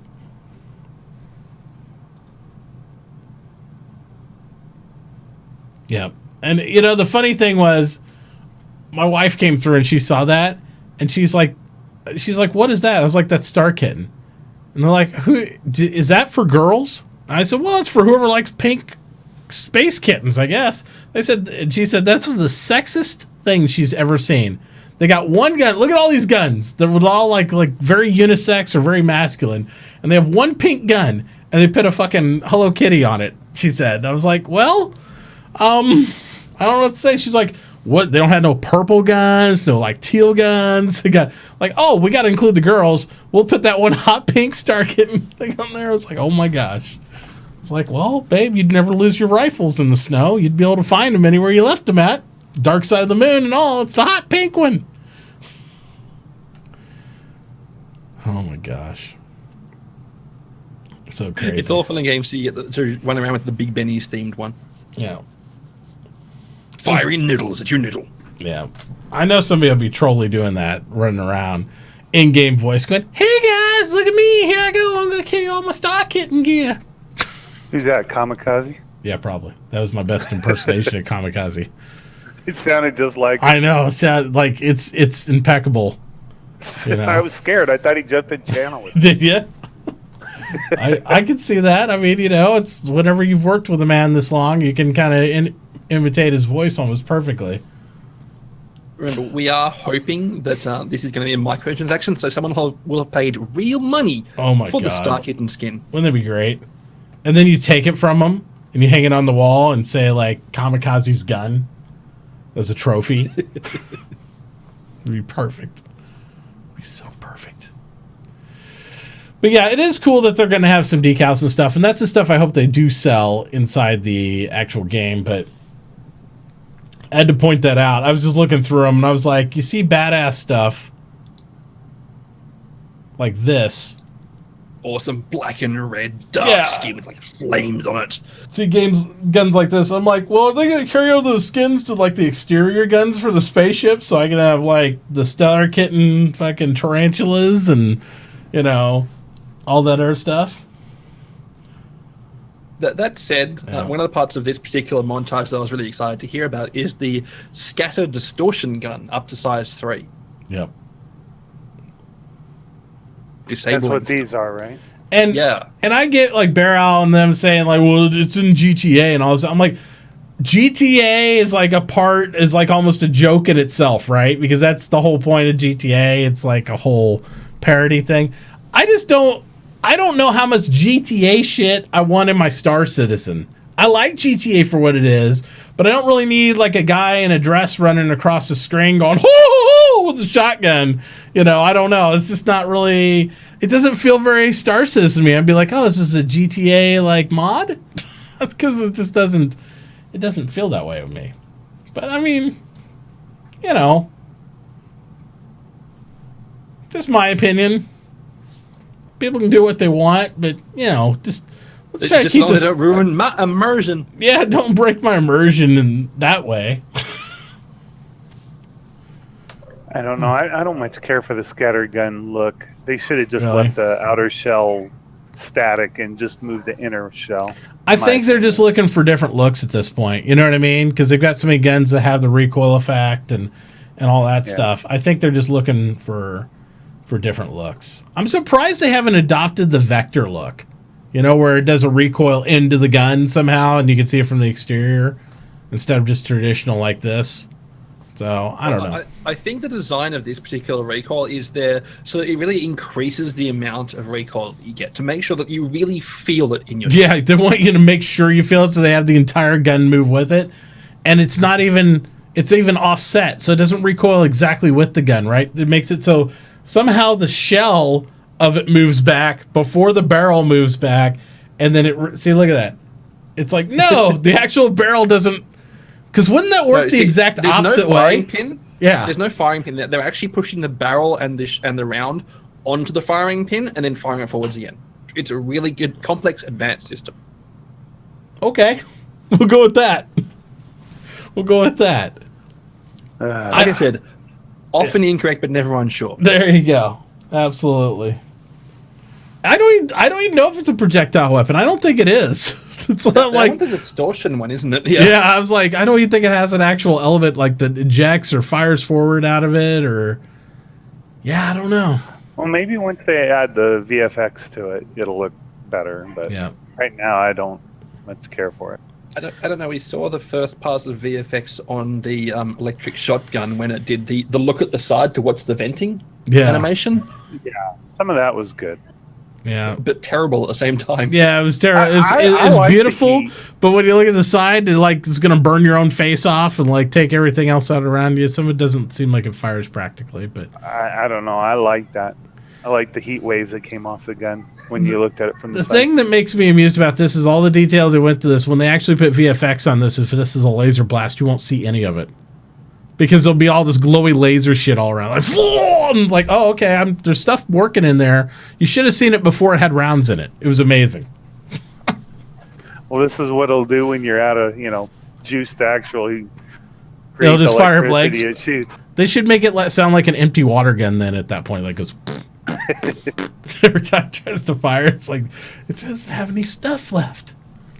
It's not going to work. It's not doing much. Yeah, at this point, we were going to mention that they're also implementing all the cinematics for Squadron 42 are now going into the actual Squadron 42 build that they have internally. regardless of what state they're in. Because we made that note in the doc that we wanted to mention that too. So to me, that really means they are really pressing forward so they can make sure that the storyline, all the cinematics, everything flows nicely, even if they need to update certain parts of it. So to me, that sounds like a lot more progress. Originally, I was starting to think Squadron 42. Well, last year I thought Squadron 42 would be out beginning of this year, after we had the realignment, as I call it, of like expectations this past spring. I was thinking it will probably be 2018 to be realistic. Now I'm not more the gear that I think we might be back to this fall or winter. So I don't know, because it's just they're putting everything together. I'm not sure they know, but I think they're planning for a really big rollout. So yeah, I do think. I mean, you're seeing the ramp up of staff at the moment. They're bringing in more crew. They're focusing a lot on Squadron 42, but until they get closer to the release date, any variances in the schedule mean that things can blow up by months. When you're projecting 8 months in advance. But dear Chris Roberts, please give me the best birthday present ever in Squadron 42. There you go. Yeah, I don't know when we don't really know the schedule of Squadron 42 either. They don't have like that available to us. We only know based on what we see with the actual Star Citizen itself. So we don't really know. But we know the Delta Patcher, since they mentioned that, right? This week. Yes. So internal testing. Internal testing. That could be hopeful for right around 3.0 or post-release of 3.0. I mean, that's my hope. And to me, guys, I mean, at that point, F the schedule. Because that would change the game altogether. I don't think you'd have this huge buildup for every 6 months or whatever they want to estimate for major patches. I think you see a lot more small releases, major build, small releases, all the way along in between. And I think you're set up then for, I think, beta in the next year and a half pretty easily. Because you can just, once they have the universe expanded, that'd be the major build. Content, missions, all that could be incremental patches.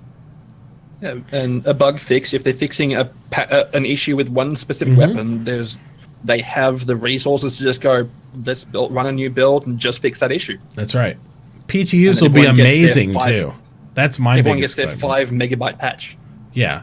And I think the PTUs will go a lot smoother because you'll have a higher volume of people testing in PTU. That's one of the major issues they had in 2.6 was the fact we couldn't get enough people in there testing simply because people were like, I'm not going to download 32 gigs 8 times to go through patch A through E and F and G because they're bandwidth throttled. They can't do it. Even if they wanted to, some people can't do it. But most people don't. I readily admitted every time that we go through a PTU, I rarely patch past D. If they get to the D patch, I'm done after that much, just because I don't feel like downloading, over 130 gigs for a game, within 4 days. I just don't feel like it. And usually it's one of the days when they decide they don't want to release 3 versions on the one day. Yeah, exactly. Well, and to be honest, it interferes with my stream schedule. Then I can't stream because I'm busy downloading more patches of 32 gigs. It's a large hindrance on the machines. Then Google Fiber. I hate you, Joy. It sure is terrible. It's not in your area. Yeah, too bad. It's not in my front yard. Bastards. But no, they. I just really think with that. And have an incremental patcher, it'd be better. I think you'll see maybe them develop more of a traditional, like almost a live test server all the time. Like, wouldn't it be great if you had the Evocati testing concurrently, right? Because they don't have to do a big load. They're just doing like 5 meg, 500 meg on a larger one and stuff like that. And they could keep that going with the rest of us just, maintaining a live server and all that. I think it'd just be good. Well, Frog, everybody's not you, bro. And unfortunately, with all the PTU testing that you do in the world, it doesn't make up for all the other clients. So, but we're very proud of you. You can download the game in 13 minutes. We love it. Now just figure out how to get it. Farming for salt has been noted. Yes. Salt has been achieved. Let's move on to more examples of how I'm going to kick Frog in the face inside the actual game. Because I'm jelly of his download speeds. So, mocap. We have bringing more Ben dancers to the verse. Yes, bringing Ben Dance in live living color in multiple shapes and sizes. Yeah, it's another mobile. I'll call it a mobile mocap setup because they can do it in a small space. They don't need that. They're getting better and better mobile equipment where they can take a small office or something and get some great starts on shots that they've realized that they need. And with every change, with every implementation of stuff from melee combat to anything else, we're like, oh shit, we need this one more shot. What happens if you kick them with the left foot? You know, this fight sequence when they show you the finished product, it looks really good. It looks really good. It does. And I mean, it looks like it's training, which is awesome. Yeah. And I know you guys can't wait till there's VR support so you can do that in real life. Like I want to be able to do a spin kick with my Vive, like on Space Head, because I'll never achieve it. It'll look more like I kicked him to the knee. It's like Mitauchi can't kick. The good thing about VR is that's another way that'll slow everyone down. If you're actually having to run, man, gameplay slows down a lot. That'd be the time I black out when I'm running up here in this hot office with a helmet on. It's like, well, Mitauchi blacked out. See, he was full of shit. You could black out running less than 25 feet. That's the way it'll go. I can black out sitting. Just give me a bottle of vodka. I was gonna say, yeah, with the right condiments and yeah, definitely. But what I love about this too is, you know, so they filmed the mocap and his arm wasn't in the right place, so they just grabbed it in their little animator and put it exactly where they wanted it. Yep. That's awesome. That technology is so amazing. Yeah, just being able to pull 3D models exactly how they want it to get the reference for the animation, and that's really what they're doing. They're getting the reference for the animation from the mocap, and then they're making adjustments to make it look right. You know, because I mean, you can simulate so much, but it gives you so much better lead whenever, and they can pull it in so that way he actually looks like he kicks his teeth out, and no, it's a good thing because again, this is actually a time saver as much as it does end up with the animation leads just goofing around in the capture space. But it's a massive time saver because it means that rather than having to start from a static skeleton, if they want to animate someone sitting, they're like, why don't I just go grab a chair? I'll be back in 20 minutes. Yeah, absolutely. Absolutely. It just enormous time saver. Yes, it's not. They need to key it in with all the other situations. They need to like make adjustments afterwards. But as we saw in that little montage, for want of a better word, they've managed to like adjust it really quickly after they did capture it, and that's massive time saver. Definitely money well spent in my mind. I wish I had one. There you go. And one of the last clips we have here is of the door lock component system. We did talk about doors a little bit earlier, and they were talking about how they would function with key locks and pads and systems, but they've actually talked about the fact they're going back through and redoing all the doors. So the doors will have a little bit updated look, and they'll actually be able to componentize everything from the locks to the access pads and everything else inside all of them. So apparently they're rehashing every door, every mechanism, all that stuff, so they have all the placeholders set correctly. And they'll function a little bit better than just what we've seen previously. So it's going to be interesting to see how they roll that down, and how airlocks may or may not change for us. Like, I never really thought of locks being on actual stations, but that makes sense too, right? You could get a mission to go into a station and raid it, and you'd have a lock there just like you would your ship or anywhere else, and having those barriers and being able to breach and all that stuff. It's going to be really interesting how all that comes down the pipe overall, over time, over these next few months. So, because everybody's been preaching about wanting their ships locked, but I wonder how they're going to feel about having their doors blown off and have to repair them all the time. Or hacked. I mean, we need to see the hacking, how they do the hacking mechanic too. So yeah, that would definitely be a good one to know about. It should be. It'll be interesting to see what they do with that, because obviously it's like damaged doors. Do you have to break out the pry bar, just lever that bad boy open, or? And there's a lot of mechanics there which they can really go way too deep. They can do a deep dive for days on this one. Yep, absolutely. I'm excited to see what they do, because I've been happy with most of the decisions they've made in regards to this sort of stuff recently. Plus, it'll mean that I can work on my Starfarer in Muscovies instead of in a spacesuit. There you go. I think that was always a possibility, though. I don't think that's a new thing for most of us. All right. Anyone who knows underscore, that's correct. There you go. All right, guys, don't forget that you can still enter that raffle for the $25 Star Citizen gift card.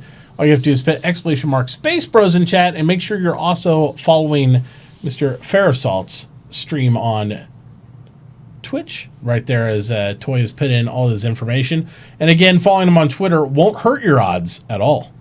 So we're going to shift over here 1 second. We're going to talk a little bit more about the eclipse, and then we're going to start doing questions. So if you guys have questions for anybody in the cast or all three of us, just go ahead and make sure you throw in !question into chat, or questions, it's plural, and that'll get you the link to the forum to actually submit more questions. I'm starting to see some of them come in, and we'll talk through those through the remainder of the show, and then we'll do our giveaway towards the end of the broadcast here. So make sure you're doing that. All right. Let's see here. So the eclipse, which I don't even think we need video of. We've seen it so much. Don't get me started on that stupid shit. Oh man, here we go. Here we go. Let's find out who's a neutral third party. Mr. Farasalt, how do you feel about the eclipse? Tell us your impressions of it. What are you thinking about the eclipse? Okay, I really like the idea of the eclipse, and the reason I really like the idea of the eclipse is because it is toying with people. People are going to be buying the eclipse thinking it's going to be the new, greatest, best ship, and it's not. It's specifically designed not to be the best ship.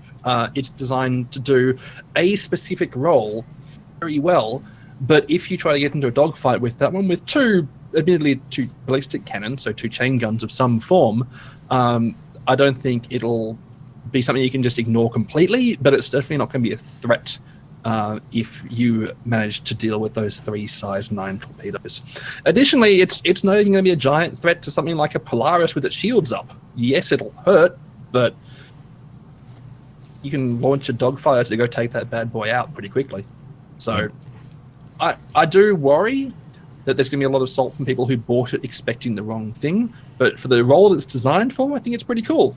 I also don't agree that they really should be selling that tarp. Yeah. Oh, God. I know. More tarp.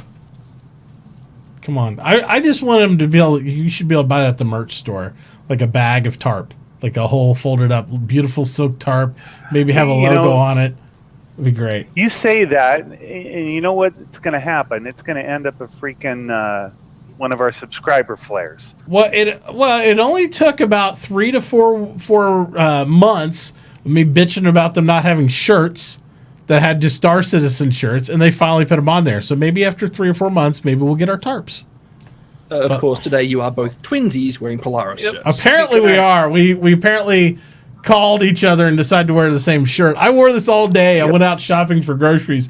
I come home and Toy's all like, look what I'm going to wear. I'm like, hey, I got that on, man. So, and no, I didn't go all girly about it. I didn't go change my clothes. So I was wearing my shirt, so I'm going to wear it anyway. And you can't tell anyway. It's all black and stuff. But I enjoy it. I dress for me, not for you. I don't know. This is a medium-sized bomber ship. I understand you know they want a small ship, they want a medium bomber, and they want a large bomber. But 3 size 9 torpedoes? Come on. It's perfect. Come on. It's perfect. What's wrong with this? I don't think what's size wrong with 9 them? is going to stay. I honestly expect they'll go down to size 6. That's personal opinion. Well, I don't think I've size read 9 the is brochure, and I don't think they're going to go away from that because that's the intention. But the ship is only how long in length? 20-something meters? Those size 9s are 20-something meters in length. They've showed them in the ship, and they've measured. They got all the measurements there in the Q&A and everything. They take up most of the ship. No denying that. They absolutely do. They take up majority of the entire ship. It's basically, if you were the pilot of the ship, you're riding on a fucking torpedo. If you want to do the dynamics of it. I've seen that movie. I loved that movie. I know, right? It was a great movie. But you're essentially up your butt, below your seat, you have torpedoes right there. So if the blast from you being a very light armored, light shielded, stealth bomber don't get you, the explosion of the armament underneath your posterior absolutely would. Because 3 size 9 torpedoes, oh my god. But I love this implementation, but I like specific role-based ships. I don't like generalization. I think general ships that do multiple tasks and stuff should be reserved for lower tiers. And I like it the higher, more expensive, far-reaching ships you get are highly specialized. I love that aspect because I think these ships should be very expensive, not necessarily for dollars, but in game money is what I always refer to. And they should be very narrow-faced. You don't want a win-all button. I don't want to have a lot of fighter ships and stuff where, like, if I achieve X amount of million UEC and buy this one ship, it'll take care of all my situations, and that's the ship. And up to now, the Super Hornet's been that ship. That's the ship that does everything, right? I'm not a huge Super Hornet fan, but I own one because it's the meta. It's the one that really can survive, kill easily, and, is medium flight average, comfortable to fly. It's not the most agile. It's not the most grindy, bulky thing, but it's survivable. It can get a lot of kills and get you in and out of the fray. And it seems like no matter what other ships they introduce, be it the Saber or anything else throughout the game, the Super Hornet ends up still being the superior fighter. Buccaneer, Hurricane, I mean... Until range becomes an issue. Exactly. And that's the thing. We'll see as it implements into larger range when we have carrier-based tactics and things like that, how all that pans out, right? But the Buccaneer I really enjoy too now. But the thing I really love about the stealth bomber ship, it's a first strike weapon. And anybody that says anything else is a fool. I don't classify it just as a fighter bomber. And medium range is more the range aspect. I don't even consider it a medium bomber because it's a light bomber. It is light. It is not going to tank even close to any other bomber in the game. It is meant for, I don't see you yet. Let's go in there and hit that dude in the mouth and then run away. It's punching the face of the bully in the schoolyard and getting the fuck out. And that's all it is. It is not meant to stay. The guns on it, to me, are only for if you already have a disabled ship, maybe putting some more holes in it where it can't punch back. But if you're buying this ship thinking, I'm going to stay on the field for any more than my 9 torpedo volleys, you're a fool. Because you're not going to be able to. You need the GTFO. That's what the ship's built for. It is also the slowest banking bomber and ship. You cannot pan or maneuver together. It was not meant for a dogfight. It will get destroyed. It's the fastest straight line fighter. It's meant to come in, deploy, and get the fuck out. And basically, that's why I melted the Hurricane I had for. Because the Hurricane is also a straight line fighter. It's light. It's supposed to come in and strafe. But this one does it and will blow your fucking nuts off with a size 9 torpedo and then get out. So this one does the job of the Hurricane even more. So in my mind, I love this ship, but this ship defeats the entire purpose of what they argued the Hurricane was for. Because the Hurricane may be a strafe fighter, but this one could do that job better, not be detected, and it doesn't need to hang on the field and come back. The Hurricane also cannot bank, cannot turn that well. It's very fast straight ahead, but they're telling you need to stay on the field and possibly need a second gunner for it. Actually, most of its firepower's on for the Hurricane. Yeah. So that pretty fantastic quad mount. Yeah. On that turret. So I think as far as a single pilot, this one might be a bit more than that. I mean, obviously, if you're putting cash in the game, you're talking about another $75, $80 higher than what the Hurricane was priced at for cash. But I think the strategic elements of it, if implemented correctly, I think there's nothing you could even... I think it's going to be the best damn bomber out there for first strike. If you are in a ongoing battle and you need to take out capital ships in an ongoing battle, this is, again, not the ship you would bring.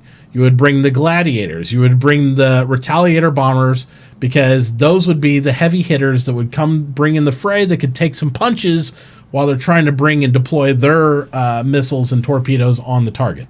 But this one is the hit it and forget it. This is if you found the pirate base, the little mobile base, and you want to deploy some shit and take out all their turrets and defenses before your landers come in. You'd have your Redeemers or your Hoplites with your troops. You come in, first strike, 3 of these bad boys, drop those torpedoes, blow up all the defenses, land your bros, get the fuck out. And that's what you do. I'm just hoping, because they did say they created a special mechanism for the bombs that it holds.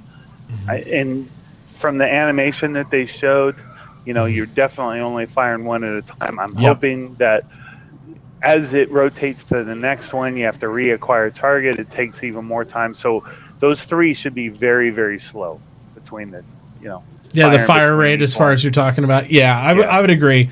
I don't think you should be able to spam all 3 because that is exactly what would defeat the purpose of having a Retaliator or even a Polaris. Because a Polaris could deploy 4 at once, I believe, if I remember correctly. I think it's got 4 tubes. So you should be able to fire 4 size 9s or size 10s rather at the same time. Whereas this ship would, unless you have it in a squadron, you're not going to blow up big shit. You're going to be able to disable and hurt stuff that's medium to big stuff with multitudes of these fighters at once.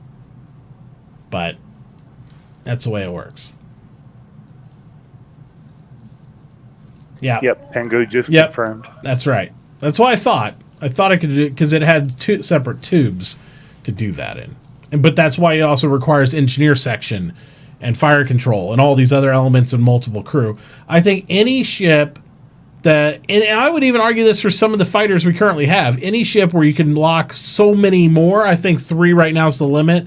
It used to be, and sometimes you still can on the Connie, right? You can lock all your missiles and fire all of them at once. And I still think that's a little OP. And I think without a crew to do that, yes. I think the pilot should not be able to do it by himself. I think you should have to have a secondary fire control guy or something else in the Connie to deploy that many missiles at once. And I think even if you did have a full crew on a Connie, you shouldn't be able to do that because it's going to overpower your power systems. Yeah. You know what I mean? Yeah, I think you gotta stay within your power range. I think if you did do that, I think it should be like a Death Blossom off Last Starfighter.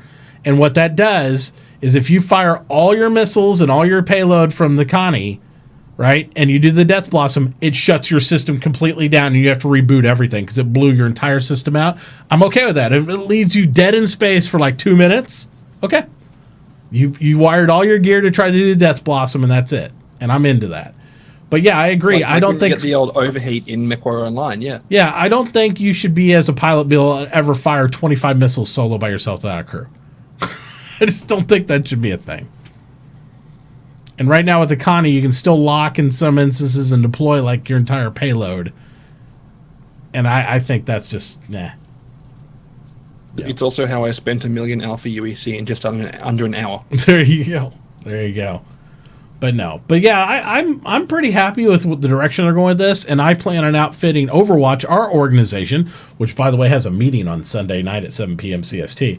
I plan on deploying and continuing to try to acquire in-game stealth fighters as far as sabers go, these bombers as far as the Eclipses go, and continue to expand upon that type of fleet style because first strike, come in, hit it, forget it, all day long. Absolutely. It's much cheaper on military contracts if you don't have to take returning fire. Eliminate your enemy. Yes. Boom. We're not they're supposed gone. to kill anybody though. If we're paid to, it's a merc organization, you know? That's what you got to do. That's why I got my Warlock. Well, no. Go disable him. Well, there's going to be. I got the Warlock for racing inverse with weapons on because there if you go. EMPs up everyone on the first corner, laughs happen. Well, I can't wait till they have like a death race, like with guns. And I was hopeful of that when they came out with Grimhex, right? And we haven't seen it yet, but I want to see death race with live fire guns. And it's like a pirate race. I think that'd be fun as hell. Well, it's already in law. Yeah. It is something they are working on. So please in 3.0, but it probably won't be. Yep. And we're still going to need the Warlock for bounty hunting missions and things like that, too, because you want to disable. Although the Warlock still needs a lot of work, being the only EMP, and it disables you long enough for a person to maybe float out of their path and then reboot. It's 2-second disable. It's kind of weird. They did mention, I forget who it was, but they did mention that they're going to have missiles that do EMP stuff. So it That'd won't be just be interesting. the Warlock. Yeah. Well, if they have missiles that EMP like a Warlock, the Warlock will be totally obsolete and inefficient. Won't Well, matter. yeah, we'll see how that ends up playing out. But Yeah. somebody did mention it, one of the devs. As a test squad member, every ship is a missile if you try hard enough. There you go. Wouldn't it be cool if you could like hull mag your Warlock onto a larger vessel and basically shut down the engines by like being in proximity and you just like keep them EMP'd the whole time? Just land inside someone's javelin. There you Keep go. on The EMP on land. That'd be cool. Especially I'd have to since try that tactic. That'd be cool. I'd like it. All right. Well, other than the Eclipse discussion, guys, that's what I had for our stuff other than the questions. So we'll go over and we'll look and see what you guys might want to know. Again, if you haven't entered the raffle yet, I do encourage you to do so. It is ! SpaceBros in chat, and you will be able to enter the stuff. Additionally, if you do want to qualify for said entry, you do need to be following Farasalt as well on his wonderful Twitch channel. And again, following him on Twitter won't decrease your chances whatsoever. So I do encourage you to do that as well. All right, let's see here. So for the first question of the night, if I can, I'm always worried when we get to viewer question. yeah. Our question, people who post questions on our things, they're tame. Really, because So, like when I go on usually. some panels, it's like a question of like, why does one of the people in the stream have more hair than the other two combined? Oh no, we actually get really good questions. My answer to that is you haven't seen my ass yet. So there. What quick ruin here is growing somewhere else. There right? you go. It's proportional. If I let this grow out, then the ass hair and the rest of my body would reduce. But, you know, the trimmer I keep this, well, you can imagine. Let's move on to Samuel. Says, "Hello guys, thanks for the stream. Do you guys think that AI that you hire with specific stats over time can learn to become better and learn new skills?" Yes. So they actually had this conversation quite some time ago. Basically, every AI character that's created has preset base stats and maximum stats. Now, you don't actually know what the maximum stats are going to be. But the more time that AI player does a particular role, be it gunning, be it piloting, be it shield technician, whatever role you assign them to, they will slowly advance their skills in that area up to their maximum level. So you might hire someone who is an absolute dirty scrub to start with, and they may end up having an incredibly high skill ceiling. But again, you don't know until they reach that skill ceiling that is what it is. So it's a really cool idea, and I actually like the sort of the chance you're taking with that. Yep. It's the only skill point, if you want to use that term, system in the game is for your NPCs. So, and you can lose them. They can die. And they even talked about with Death of the Spaceman, they may inherently be able to become the person you heir to, depending on how it's set up and all that stuff. But once you heir to them, I think that'd be silly because it negates the whole point of the skill points anyway. You don't get those skills once you're playing them. So since it's non-skill based as a character, but yeah, your crew is really a quintessential part of everything that happens, and I'm interested to see how we determine what that skill cap is. I mean, you know, since it's discoverable skill cap, somebody may be, like you said, a dunce, but he has potential to be a master gunner or a master, you know, engineer or something. You don't know until they cap out. I foresee somebody data mining an NPC as soon as they put that shit in the game, and we'll know the max stats immediately. Somebody will come out with some kind of add-on that basically, you know, like the Pokemon Go scanner or whatever. They'll look at the your base guy and be able to tell exactly what he'll max out. I'll just have my son figure it out because he's the same way. He's like, well, look at this Pokemon here because this guy has a potential to be skill level 20,000 because he's got a pink egg and a cleft foot. You know that. It's just, you can tell this by, I'm like, I don't know. Whatever you say, son. We'll just go with it. All right, next question we have. Let's see who's it from first. Boop, boop, boop, boop. Shadow Spear. Welcome back to the show, Shadow Spear. It was like having you around. After the Q&A and the ATV on the Eclipse, how badly do you guys feel it's going to impact the funding for the future? Do you think future sales will feel the same low amount of sales compared to even 6 months ago? Do you think that future sales will feel the same low amount of sales compared to even 6 months ago? I think what they're implying is that this sale hasn't gone very well in terms of funding. And I disagree. It's gone yes, pretty it's well. not the ridiculous success of some of the past sales, like the Buccaneer sale, for example, did amazingly. Yeah. But at the same time, it's a very specific ship, and they've been very open from the beginning that this ship is being designed for a specific role that not everyone's going to want.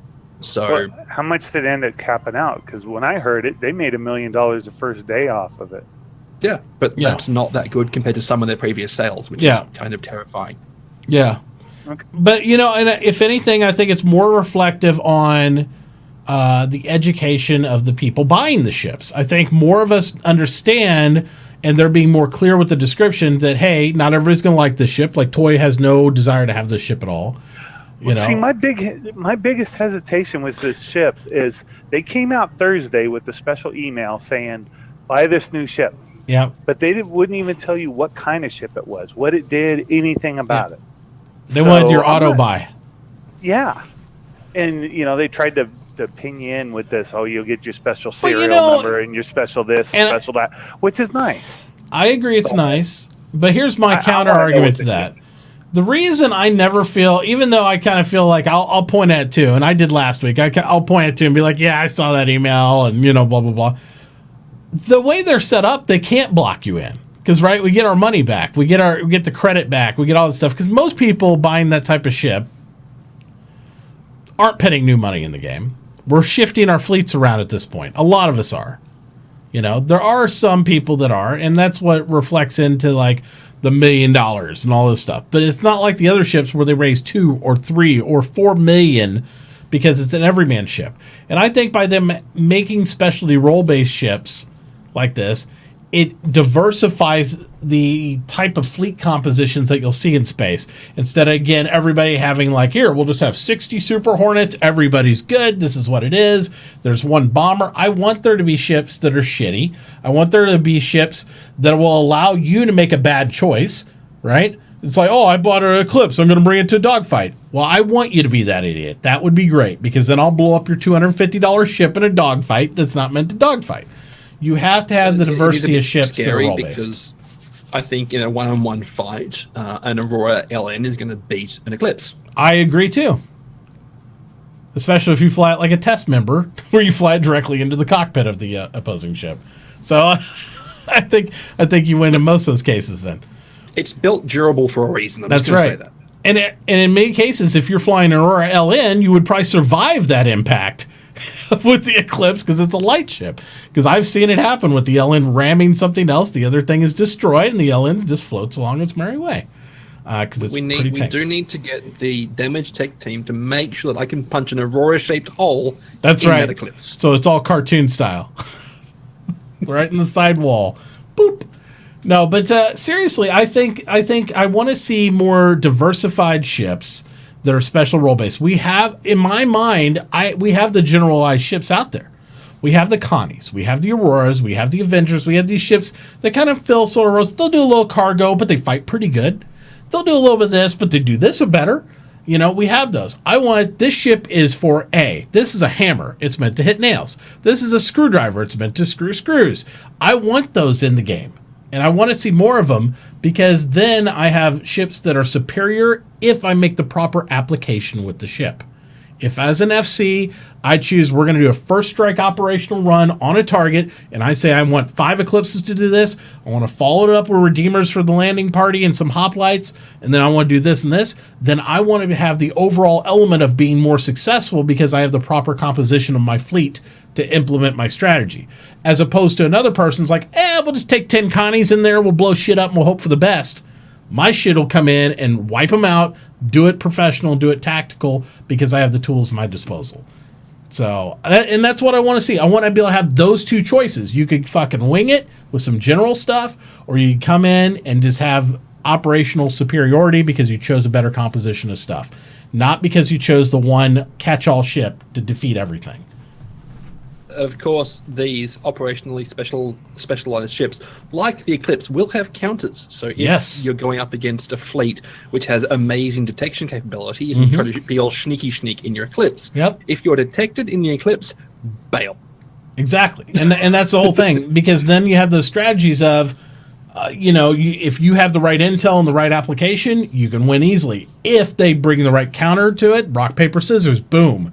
They bring the counter to that, you have to be able to adjust and make do with something else. But, to me, the other one... turning into Magic the Gathering. I silence your silence with my silence, so you can silence the silence. Yeah, exactly. And then everything was quiet on the battlefield. whilst both teams were on the fingers, it's like... Yep. There's so much silencing happening. Okay, so you've got... Yeah, you've got it. Okay. Because the only other aspect to it is then everybody has general ships. They bring them into the fight, and it's a punching war. Who punches who first best wins at the end. I want to be able to do tactics to where if I'm fighting a superior force, I could do the same strategy and do superior damage with a smaller force of people because I have the right application of ships. So, but yeah, as far as sales go, did you have something else you wanted to add to that, Toy? Well, I was just going to go right where you're going. I wasn't worried about the sales because Ben was saying there's another ship that's coming up within the next month or two. They have a line of ships rolled out for almost the rest of the year, in my mind. They have a wholesale the next strategy. one is not a fighter ship. It's going to be a utility ship. That's right. I think I have been thrown around a lot. Yeah. Well, I hope it's not that, but they need... What do they need, Mitt? It's the little, not the little, like the mini reclaimer. That's it. The salvage, like a mini salvage boat? Yeah, they need a small salvage boat because they got the little mini miner, the prospector. They also need a small repair ship in my mind. And that one too. Like, and if not, maybe something in between. Now, I know they talk about implementing the Argos for some sort of repair, like you could modulate them and do this and that.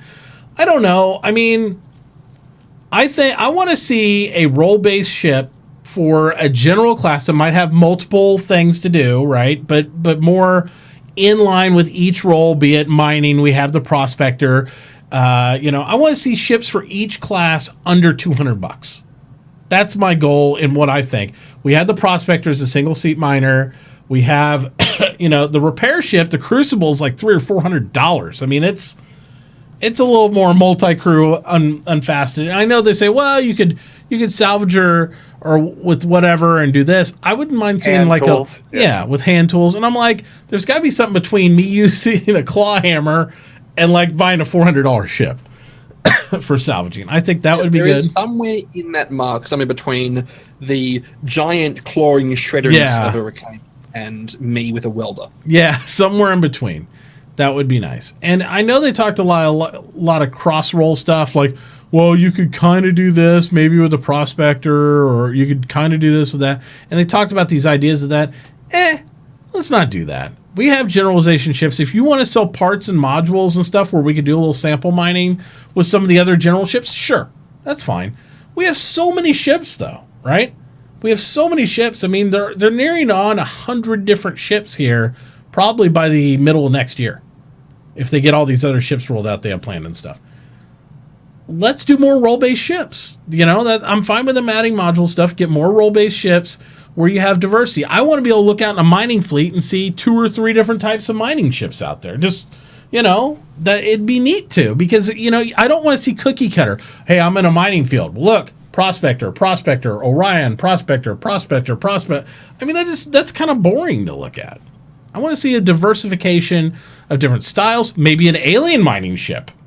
Like, I don't know. I mean, that'd be kind of cool. Different manufacturers, you know. Yeah, I mean, Ford, Chevy, and Toyota. that's my whole point. There's not one racing manufacturer. Why is there got to be one mining manufacturer? Where's one of the other companies' take on this? You know, stuff like that. It's just my opinion, but I think if you really want to have that really cool feel of competing type things, it can't all be combat ships versus racing ships. You want some industrial stuff. Where's another type of gas truck? Do we have anything else that can haul fuel besides a Starfare? The Starfare is the only specialized one, but they have said that you'll be able to get standard cargo modules for fuel. But can you fuel with those out in space? What happens if you need a pickup? Do I got to go get my Starfare and run all the way out to where you're at gas? Or can I get my little roadside assistance vehicle and come over and... The pony keg size fuel tank. And just get you some gas. I mean, what about those guys? That would be cool. I mean, again, I don't want to make everybody... And I'm fine with what we have right now for starters, but I'm thinking about the new guy coming in the game. I want him to be able to buy a $50, $100 ship, help support the game, and maybe it's a little fuel truck. Or it's a little utility truck that just holds his tools in it, you know? Little freelancer type. Could be an F-150 for all I care with wings on it. Why don't it hold like a truck box and he's got some of his hand tools for mining? They talk about his hand tools for mining and stuff. Not everybody wants to ride the Aurora and throw their drill in the back. Get a couple more ships like that, you know, or somewhere to store the stuff like that. I think it'd be cool. A dedicated hauler for ore only. Maybe something that only picks up those cans for the prospector and hauls them in with a tractor beam. I don't know. I think it'd be cool. So it's just, I want to see that diversity. I like the idea of like a Fifth Element type style universe where you go out there and when you look at a line of spaceships, it's just a cultural melting pot of all sorts of shit out there. And you really have to scan. You aren't looking for like the one type of ship and it's like, well, let's look at all the pilots because, you know, I want to see that diversity. And I don't want it to just be skins, you know. I want it to be the whole model of ships. And it's just, I mean, obviously not going this far necessarily, but I'd like to see a Idris P that's replaced its railgun with a mining laser. Yeah, and I'm fine with aftermarket, you know, changing these things out, but they need to have an efficiency level where that obviously isn't as efficient as a dedicated mining ship, you know, but it could get the job done. Because that's what they let you do in EVE. You can put any part, if it fits, on a ship, on any ship. We had battleships out there with mining lasers on them because it was a laser-carrying battleship, but you could fit mining lasers attachment, and it could do really badass, but it couldn't do better than the best mining ship of the same price point. It just couldn't do it because it's not a mining ship. But it'd do better than, like, say, like a prospector would because it's a big-ass ship with mining lasers on it and weird stuff. So, Shadow Spear asked the next question, too. You got something else you want to talk about the mining ship? No, I was just going to add that, what is it, Valoran and the City of a Thousand Planets or whatever movie that's coming out? Yeah. Made by the guy from Fifth Element 2. Yeah. That one looks really good, It does look good. That's another one. There's a big melting pot of different alien species and ships and everything else. So, and those, I always like those movies because it's like any of the, like, this is one race versus one race. It does get boring. Those things get boring. I like everything Star Wars, Star Trek, where it's a melting pot. You can go into a bar and it's like you never know what race or what culture of creature you'll see in there, and it gets really interesting then. Yep. So, my tribbles. Yeah, exactly. I mean, of course, for me, the upcoming movie like that or TV show like that is going to have to be the Orville. Oh my gosh, I can't wait for that. That's going to be so good. It's going to be so good. Careful your mints. Those are marbles. And let's be honest, you weren't anyone's first choice here. Yeah, a lot of ships to fill. Yep. We just need somebody to hold the place and do the thing. Shadow Spear's next question says, I was curious about the ability to spawn a rover dragonfly and a shape at the same. I assume you mean ship at the same time. Spawning locations are different. Will you have time to run and grab your rover and make it a ship before the game despawns it? That's an interesting question. Yeah, like how would you go about getting a Ursa rover into your Aquila to start with? Yeah. Do you spawn it and have to drive it and load it in there? I would think it would be an inventory selection if you own one to load it out, much like a weapon. That would make sense. Use the inventory system to have the AI preload it before you spawn it. Exactly. And then that way, if you have one available that's not destroyed, it would be in your bay. And I know that might break the immersion for some people and all that stuff, but to me, the only time you would have to spawn the rover is if you already, say, were out there and you had your ship, and then you would have to like spawn it and then drive it in or something like that. But I would think that even when you land on a pad, it would be a loadout selection that you refit your ship, you could load it in there. That's how I would think. I mean, or you could have someone fly it in with you, like you have a second person. And of course, Bluesy does make the very valid point of you'd pass out before you reach the spawn point. Yeah, exactly. Well, they're going to have to do that to some point because, they're talking about you being able to decorate your ship with different props and stuff like that. Yeah. And you can't have to, you shouldn't have to go there and redecorate it every time you put your ship away and bring it back out. So, well, it's got to remember your inventory loadout of your previous what you had. I mean, I would think. Additionally, let's say if you were out in a zone, I think some of the mechanics they would implement would be similar to what they talked about in the Endeavor, right? If you die, you wake up on an Endeavor. If that you choose that as your respawn location. They mentioned that you can order ships to the hangar where an AI or wherever would deliver a smaller ship that would fit into the hangar there. Yeah. So you can get picked up and do the thing. I think if you're on a planet and say lets you order your rover that you own to there as transport, maybe the new Redeemer, if it is a transport ship of that nature, would bring and drop it in, and here's your rover and stuff, and then you could drive it into your other ship or you could go off with it and stuff. Because this fair point is, if I'm in my Aurora and I go to another spaceport on a planet or something and I want my rover over there, I shouldn't have to bring my Connie just to bring my rover over there. I should be able to pay an NPC or somebody to deliver said rover to my area if I want to as well. It's like Uber Eats, but Uber Rovers. Yeah, and you would have to pay a fee in-game, obviously, to do so. But, I mean, I'd be fine with that mechanic, too. Instead of just matriculating like rover. And I would love that because you're going to add in a whole new, part of the game. There's somebody who just wants to be a space trucker. Yeah. And if they can get it to you faster than what you can, getting it from the UE standard, whatever, it's going to take, so many days to get it from this planet That's right. this system over to you. But hey, you put a thing out there, I'll give you this much money, In many cases, it might be cheaper to buy another rover locally than have yours shipped over. So it just depends. We could have MIT hauling. We'll get it there fast. Not necessarily in one piece, but fast. It'll be there. But, of course, you're going to want your special Hello Kitty rover. So that's right. You want that one. So. Autographed by Chris Roberts himself. For legal reasons, we have to point out that this, in fact, is the Star Kitten, not Hello Kitty. Yeah. Unrelated. Yeah. Unrelated, except for the helmet. No, the whole thing that I think would be interesting, though, is because you are going to have real travel times. I don't want it to be that way. I don't want it to be a floating inventory. And what I mean by that is if I have all my stuff over in Terra or somewhere like that, and I fly over and I'm over at Delamar or somewhere else, I shouldn't be able to just have that inventory readily accessible and just hit a button and it's all there. There's all my spaceships. So the thing we also have to consider is you're not spawning your ship. You take your ship where you're going, and that's all you have there. If you didn't bring your guns, if you didn't bring your P4AR and your sniper rifle and your rover and your shit's all the way back in Terra. It's still over there.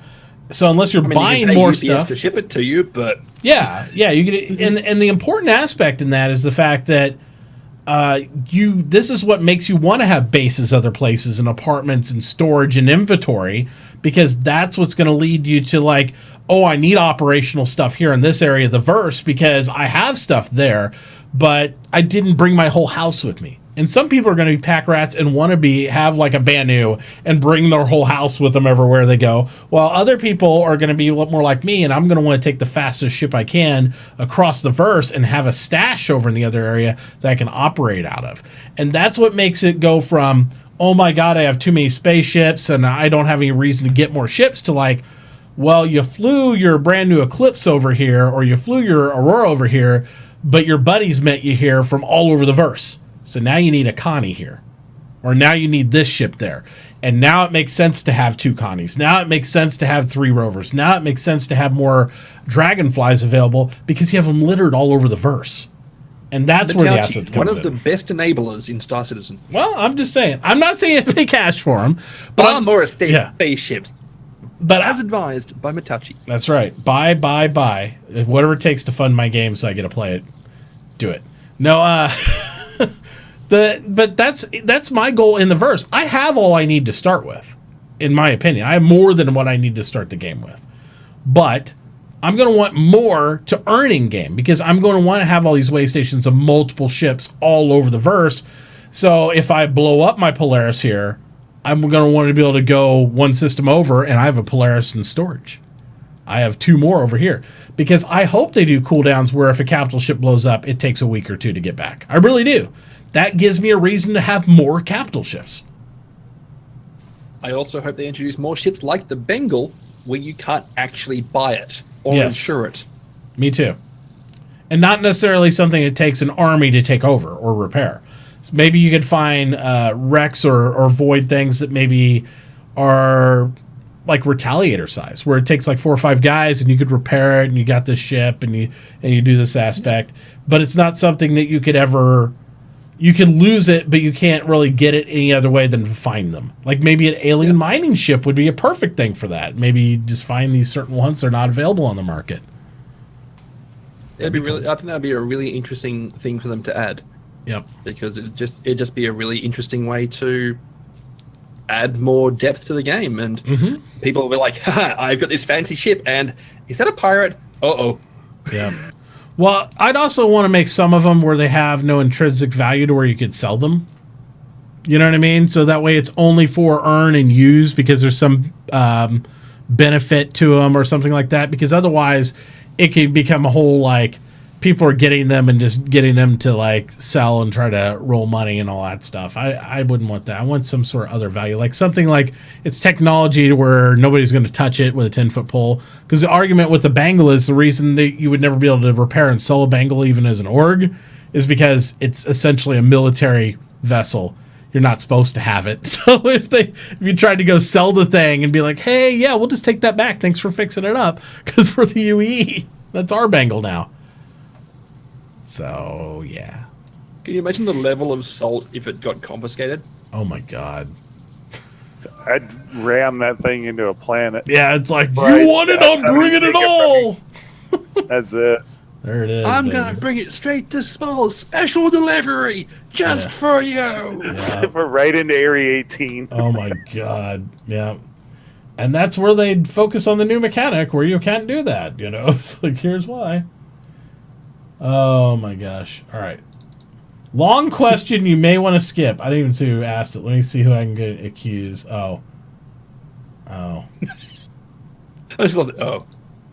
It's Kamikaze. Make sure you read it in his voice.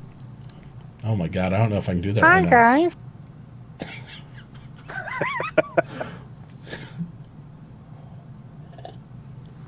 I needed a drink for that. All right. What do you think for reputation that they will have a prison system where they basically take a whole moon and use it as a prison? Huh? That's no moon. I'd add that in there. It will be a game within a game, just like Riddick movies, where it has its own subculture. Really bad players would be sent there for a time, and you're trapped on the moon that is guarded by space defenses, so no ships in or out on the prison moon. I think that's what it says. Yeah. On the prison moon, you can mine, farm, to earn your freedom, or run prison gangs and earn convict rep and become the worst by trying to bribe your way out or have a fleet come break you out. Being a convict can be a career. Oh! This is all from one comment from Chris Roberts. I love the fact that this is all spiraled out from one comment by Chris Roberts, where he was saying that one of the things that he's looking into doing is having a actual prison that you're sent to if you're captured breaking a particular region's laws, and you'd have to break out of there to actually continue playing in the verse.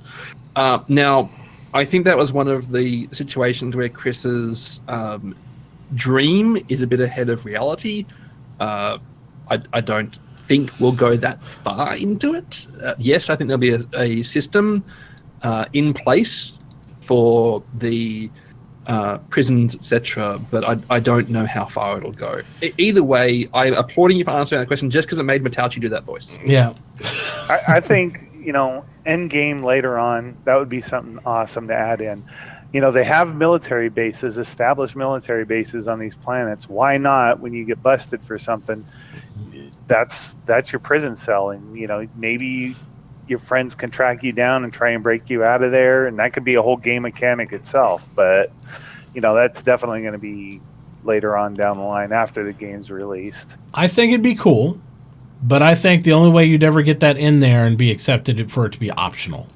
And what I mean by that is the same way like the bounty system, like we talked about previously in other episodes. The bounty system, there's been two schools of thought on that, to where if you are a bad guy and you have a bounty out on you, and somebody catches you, then you have the option of releasing yourself as AI. So if they capture you, and so that way you've lost a life, they've captured your body, your NPC carbon copy of yourself, they turn you in, there you go. That way you don't have to ride around in a box until they drop you off and turn you in, because that's not fun. That's not fun gameplay. Yeah, that's actually something I suggested. I think it was nearly a year and a half ago. They were discussing the bounty system. I'm like a system like that would be a really good solution. Again, the same could be for you can just turn into an AI and go keep on playing the game if you got locked in prison. Yeah, exactly. And that's the same thing. If you want that gameplay, it's available to you. If that's not something you're really interested in, then you can move on and take the hit. Because once you're captured, it's essentially like you don't have control, so you can choose death. In that aspect. You'd still take a rep hit. You'd basically lose one of your lives on your character, but that would go on. Maybe the problem you run into with acclimating that out of the bounty system and into this prison system is that means your character still persists and does something. So if you released it as an NPC and he goes to prison, does that mean you're in prison? Does that mean you have to give up and get an heir at that point? I mean, there's a lot of questions there, because technically you have a character that still exists in a prison somewhere in the verse, and you can't just say, Mulligan, I'm dead. You know what I mean? Well, that or it ends up hanging from a noose. Yeah, or something. Or maybe it goes into your backstory, like you hung yourself in your cell because you're a bitch. I don't know. Maybe that's the way it would go. So, but yeah, I like the idea of that being an opportunity for more gameplay. I don't know that everybody would be like, oh yeah, let's do that, guys. Come on. I think... the downside to piracy is you may have to play this time sink of a prison game. Maybe, but the problem is they really don't. You got to be careful how much you punish pirates, because the one thing people don't understand when it comes to piracy in games like this and Eve and Eros, piracy's fucking hard. It is not the easy path. It's easy and fun, troll to begin with, but if you make the systems anti-grief correctly to where it's a consequential system, to where if you do a bad thing, this shit happens to you. If you do a good thing, this shit happens to you. If you want to recover from this, you have to do XYZ. You want bad guys in the game to give you that whole emergent gameplay. But if it takes them 6 months to recover from that one bad deed, nobody's going to want to do it, or they're going to cry and just quit the game. If you make it too easy, those guys are going to do it every day they wake up. They're going to be in your face doing something bad. So it's a balance act. So forcing gameplay on them like that, I think, is not really, that's not optional, I think is also a bad idea. So I don't know. I mean, it's a hard balancing act. But I always say that, like, I appreciate games that make piracy hard, because when you make it easy, it's not gameplay, it just becomes griefing. And that's what's bad about it.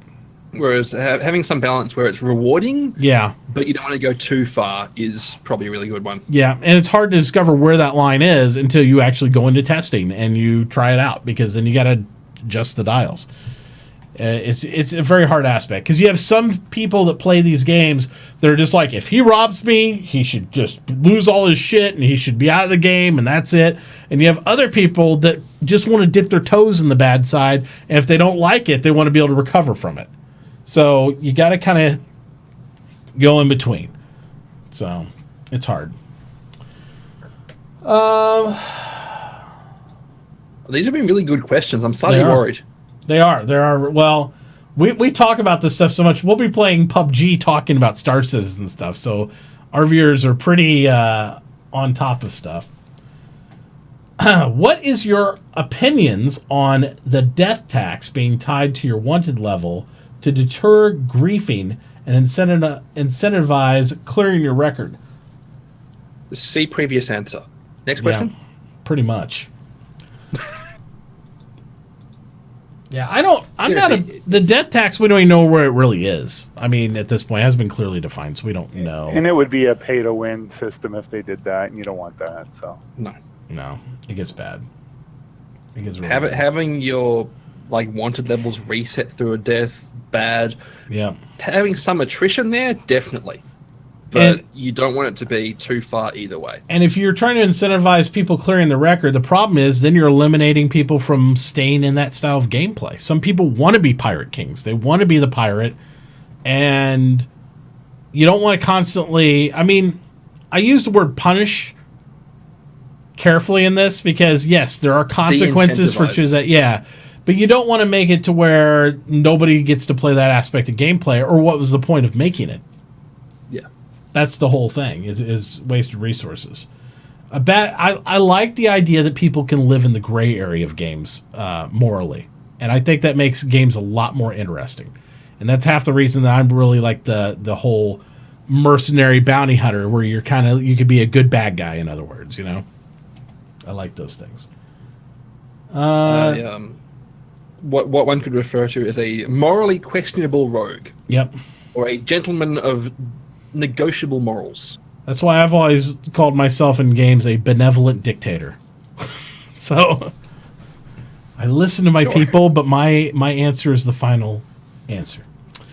Trouble Magnet says, Farasalt, this one's for you. It says, how's working treating you, and will you be streaming more soon? I streamed for about 5 hours today, and work is still terrible. There you go. Next question. And if you're following them, you can get updates on it. Yeah. On how terrible work is, too. Follow them on Twitter. Yeah, absolutely. The social is just me ranting about work. It's great. Yeah. Let's see. Nasty Nitro says, being the Eclipse has 3 size 9 torpedoes, do you think they will increase the payload of the Retaliator, being it only has 6 of its 6 times size? Hang on. It's all cut off. But the Retaliator has lots of other stuff to it. So, yeah. No, I would say no. No. You have to remember the Eclipse, essentially, if a Super Hornet comes up on Eclipse and sees it, a Super Hornet could decimate this ship almost instantly. This ship will have less armor and defenses than what a Buccaneer probably has, because it's not as agile. The main defense of the Buccaneer, it has no armor and shields, but it can turn and move. This is the slowest of these type of vessels in banking and turning, only fast in straight line. So, yeah. You know, and what people aren't thinking is you're not going to be wanting to go out into space alone either. You're not going to be just taking this thing out in the middle of nowhere. You're going to want to know where your target is and go and hit it. It's dangerous to go alone. Yep. Take this. Take this. A friend. Absolutely. I mean, I could see it being used out on patrols because it supposedly has long-range scans, but it's going to avoid targets. If it sees fighters, it's not going to be like, hey, let's jump in on that. It's going to look for slow lumbering targets like fighters escorting an Endeavor. You know what? The only thing I'd use it for is, like you said, I'd be scanning, looking for stuff, and if I saw a fight that I thought, you know, one ship had just taken another, but he's damaged and he's repairing his systems right now, get a couple missiles off. That's what I'm saying. Second ship, and there you go. This is the gank and spank ship that you gank and you get the hell out. You know. That's what I'd use it for. Yep. And then just like radio a bro says, "Hey, there's a wreckage here. I had nothing to do with it, I promise." Yeah, exactly. $5 and I'll tell you where the wreck is. I mean, not RMT, UEC. Five UEC. Oh. Are they actually are they planning actual suit or scope night vision, infrared visor, or other version to assist you with the pitch black planets? I assume they're going to have some sort of scopes that have night vision sometimes. I don't know if they're going to do full helmet night vision at any point in time. And I think that would go to point why they are adjusting the lighting on the moons and stuff. If they weren't taking all the time to adjust that, I'd say maybe they were. But I could see night vision scopes for clarity, but I don't think they're going to go like, here's everything perfectly clear for you through your helmet. I very much agree with that one. Yeah, then they wouldn't have to light up the planet if your your visor did it for you. So, I don't think they will, because I think they want that darkness feeling, but they don't want to make it to where you can just avoid all of it all the time. So, I mean, we may see something like the night vision scopes for laser weapons, so for your weapons, etc., but also maybe a handheld night vision spotting scope, maybe sort of stuff. Yeah, but I don't think we'll ever see like an overlay to just bring up your light levels. Yeah. I think it'd impact too much of what they've done graphically and stuff. But who knows? You never know. Also, making light sources a resource is definitely a good thing. Mm-hmm. Like having to manage the amount of light that you're putting out compared to the amount that you can see. Very much so. And that's why I like, because then if somebody's spotting you with the spotter scope, you might be able to see them spotting you because maybe they have some luminance on their end and all that stuff. Let's see. Next one is from Brew a Mango. Brew Mango says, do you support or object to CIG selling custom ship / weapon skins for real money that are not available in game? And then it goes on to say, how about for player submitted skins, including those that an org may want their members to use? I support. No, I think microtransactions are a fantastic thing. Mm-hmm. Entirely candidly, I think microtransactions for cosmetic benefits are a fantastic thing. Yeah. One of the ways they could work around it, and they'll have to go through their legal team, including the terrifying Ortwin Flayermouth, is having some sort of a kickback system for people who've designed things that are being sold through the store. So let's say you design a really, really popular 300 series skin, and you sell it, and then they give you referral credits for the sales or something like that. That'd be cool. I would say everything but the player created stuff, yes, because when you get into player created stuff, you have to start worrying about copyrighted stuff. Yeah, they put stuff in that maybe isn't theirs, and nobody wants to take that chance. So. Stuff they create, yes, sell it, great, make some extra money, but player created stuff, it sounds like a good idea. Yes, I want my org picture on the side of my ship too, but in the long run, no, it's just better not because of those reasons. Yeah, more reasons. I mean, it could get really bad. They might take something like a Hello Kitty and put a space helmet on it and then call it something new. I mean, we don't want them to do that shit. That'd be bad. You heard that. Immoral. Yeah, it's so bad lately with stuff that PayPal is suing Pandora now for the P. For the P, because Pandora took the letter P and made it their logo, and PayPal used the letter P. It's like, all right. Well, it's like Cadbury chocolate have trademarked the color purple. Yep.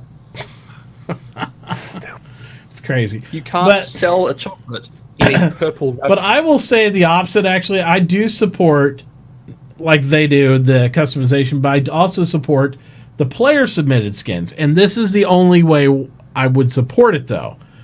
In EVE, you can submit per organization a organizational logo or something of that nature. It does go under a review, and it can take 2 to 4 weeks before it's made available, whereas the company checks it out. But you can only submit one per alliance or org like that, and then be able to use it as a skin inside the game. You can't use it as everything else, like it won't be like Bob, Joe, and Frank all can submit their own skins all the time, because you'd never be able to process that much stuff. Is what people can do. Like Captain Dux said, the logo builder in All Points Bulletin is fantastic. This is true. That's all reviewed by their team if it's going to be made available for others to use. Yeah, if they have designated parts of the ship where these logos can be, if they're going to allow you to customize, it's got to be kind of cookie cutter. I mean, to a certain degree of what it's going to be. You're not going to be able to have the free range to do everything that's going to, allow you to build penises all over your ship or anything like that, because that's the problem you run into. And we're on the internet. They'd never do that. Yeah, I know. Nobody ever do that. Nobody ever does that. What CCP, the creators of EVE Online, used to call it, was they called it, TTP. So it's called a special unit of measurement they call TTP. It's called time to penis. So it's how long it takes for a person to take a piece of artwork or a graphic and turn it into a penis inside a game. So, and it happens in almost every game that allows you any type of customization. So, and I don't know if any of you have ever played Battlefield, but dang, that's a lot of penises. Yep, a lot of penises there. And we even did an EVE on a regular basis where we built actually a large cock and balls in space out of mountable warp disruptors in space, just a large penis, and we actually had it where there was a gate, and I can't remember the name of the gate, because the gates are all like this when you go from zone to zone inside the solar systems, because we had it gate camped. And so we made it look like the penis was literally fucking the gate, because we were fucking the enemy so hard that, it was like a large penis or something. It was great. It was enjoyable. We have video. It was fun and, whatever. But that being said, they limited the number of anchorable objects within a set zone, so we couldn't make it fully realized to quite the way we wanted to. But that's going to happen. It's just going to happen, So you mitigate the best you can and you move on with life. But yes, I do support customized ship skins. But again, I don't think you could have it where everybody could do it. Not without some sort of major oversight. And that's a whole department itself. And if you did that, it would be so exorbitantly expensive. If you're going to pay $50 a submission, I mean, maybe they'll pay a guy to sit it. Maybe Jay Lee will quit his job making pants and review to make sure you're not making cock and balls for everything that you're trying to put out in the verse. Maybe the other way, of course, to go is tax the dicks. Yeah, exactly. So there you go. Let's see. Next question. Phantom Killer says, what are your thoughts on the Reclaimer? We'll start with Farasalt. What are your thoughts on the Reclaimer, just in general? I'm kind of sad I didn't pledge towards one earlier. Okay. All right. It's a really cool ship. I'm very excited to see what that ship does. It is also unimaginably big compared to how a lot of people expected it to be. Oh, I love it. Can't wait to get mine. I bought one, so. Mm-hmm. Or actually, I had one bought for me for Christmas a couple of years back, so. There you go. I got some good friends, so. Friends that keep on giving. I don't have friends. What I don't have is 2 more referrals for my 10. Yep. And an Endeavor with the Master Pack. Those 2 things, and his life will be complete with those 2 things. He'll be happy. No more complaining from Toy ever. And he might even do some mod work on a daily basis if you guys can make that happen. I think a Master Pack might get some work out of you. You never know. Maybe. Maybe. You do a mod appreciation day and get me one of those for you. We'll see. Then you'll just never see him again. It's straightforward. That's what happened last time we had a mod appreciation day, and then then he stopped modding. I like the Reclaimer a lot. Reclaimer has been on my radar. It's never been something that I thought I want to jump into it because I'm a little more combat oriented, even though I like the mining and industry aspects of it.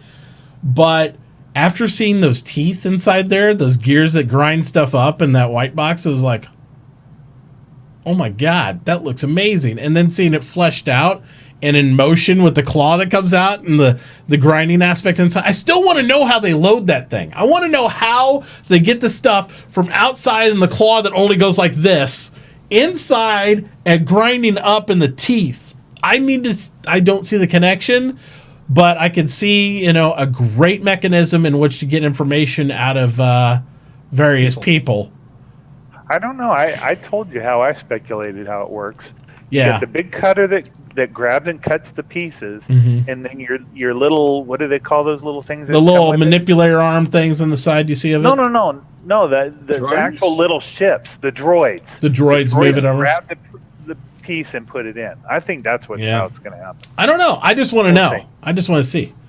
That's what I'm into saying. Bite-sized pieces.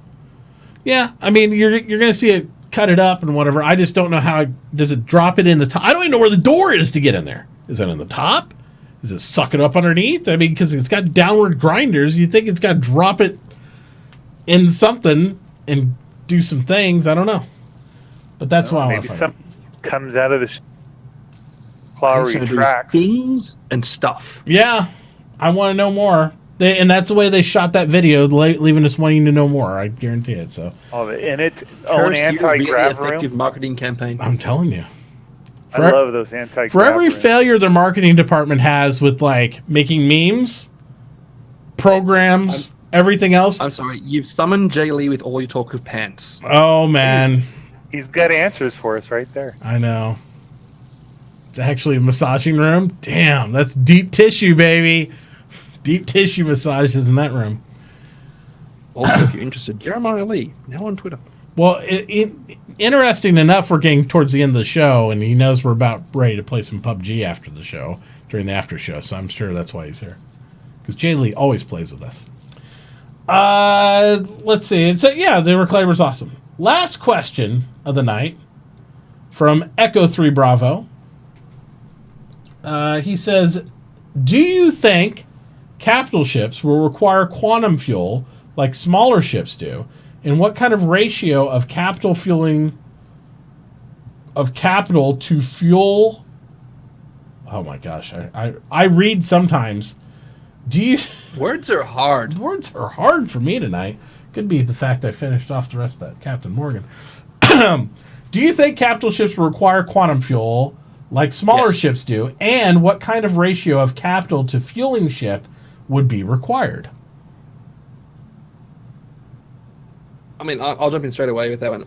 I've always considered the Starfarer to be a capital class refueling vessel. It's a support ship for capital ships. Yes. So I'd expect that a Starfarer with a full load of fuel will get an Idris fully ready to go, but a Javelin might need 2.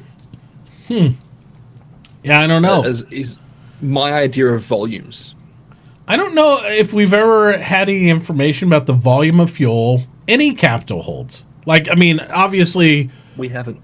We have a guesstimate of what the Starfarer capacity is, just by visually what we see, but we have no idea what the fuel hold of any of these other ships look like. So, and that's interesting that we haven't, and the only reason I say that is because we've seen so many cross sections of the Idris. We've seen the interior of the Idris. We've seen like the piping of the Idris. I've never seen the gas tank. We've seen the ship torn up, put it together, all this stuff, and nobody stores the fuel tank in the engine. So you would think there'd be somewhere where there'd be like a reservoir or something of fuel. Well, and there's ships that have extended fuel tanks that you can buy for them too. Yeah, like the Endeavor is one of those. Yeah. Endeavor. Here we go back to the Endeavor. Yeah, I know. Right now we've lost him for a while. Yeah, he's like, oh, the Endeavor. Now I got to pull it up and look at Dream. Yeah, there we go. No, but that's a good question. I was actually thinking a little bit different than I was thinking. Maybe a full Starfarer would fuel something like a Polaris, like the smallest of the capitals, because it's also geared to fuel individual smaller ships too. With its system, it can fuel any size vessel. It is the main fueling ship.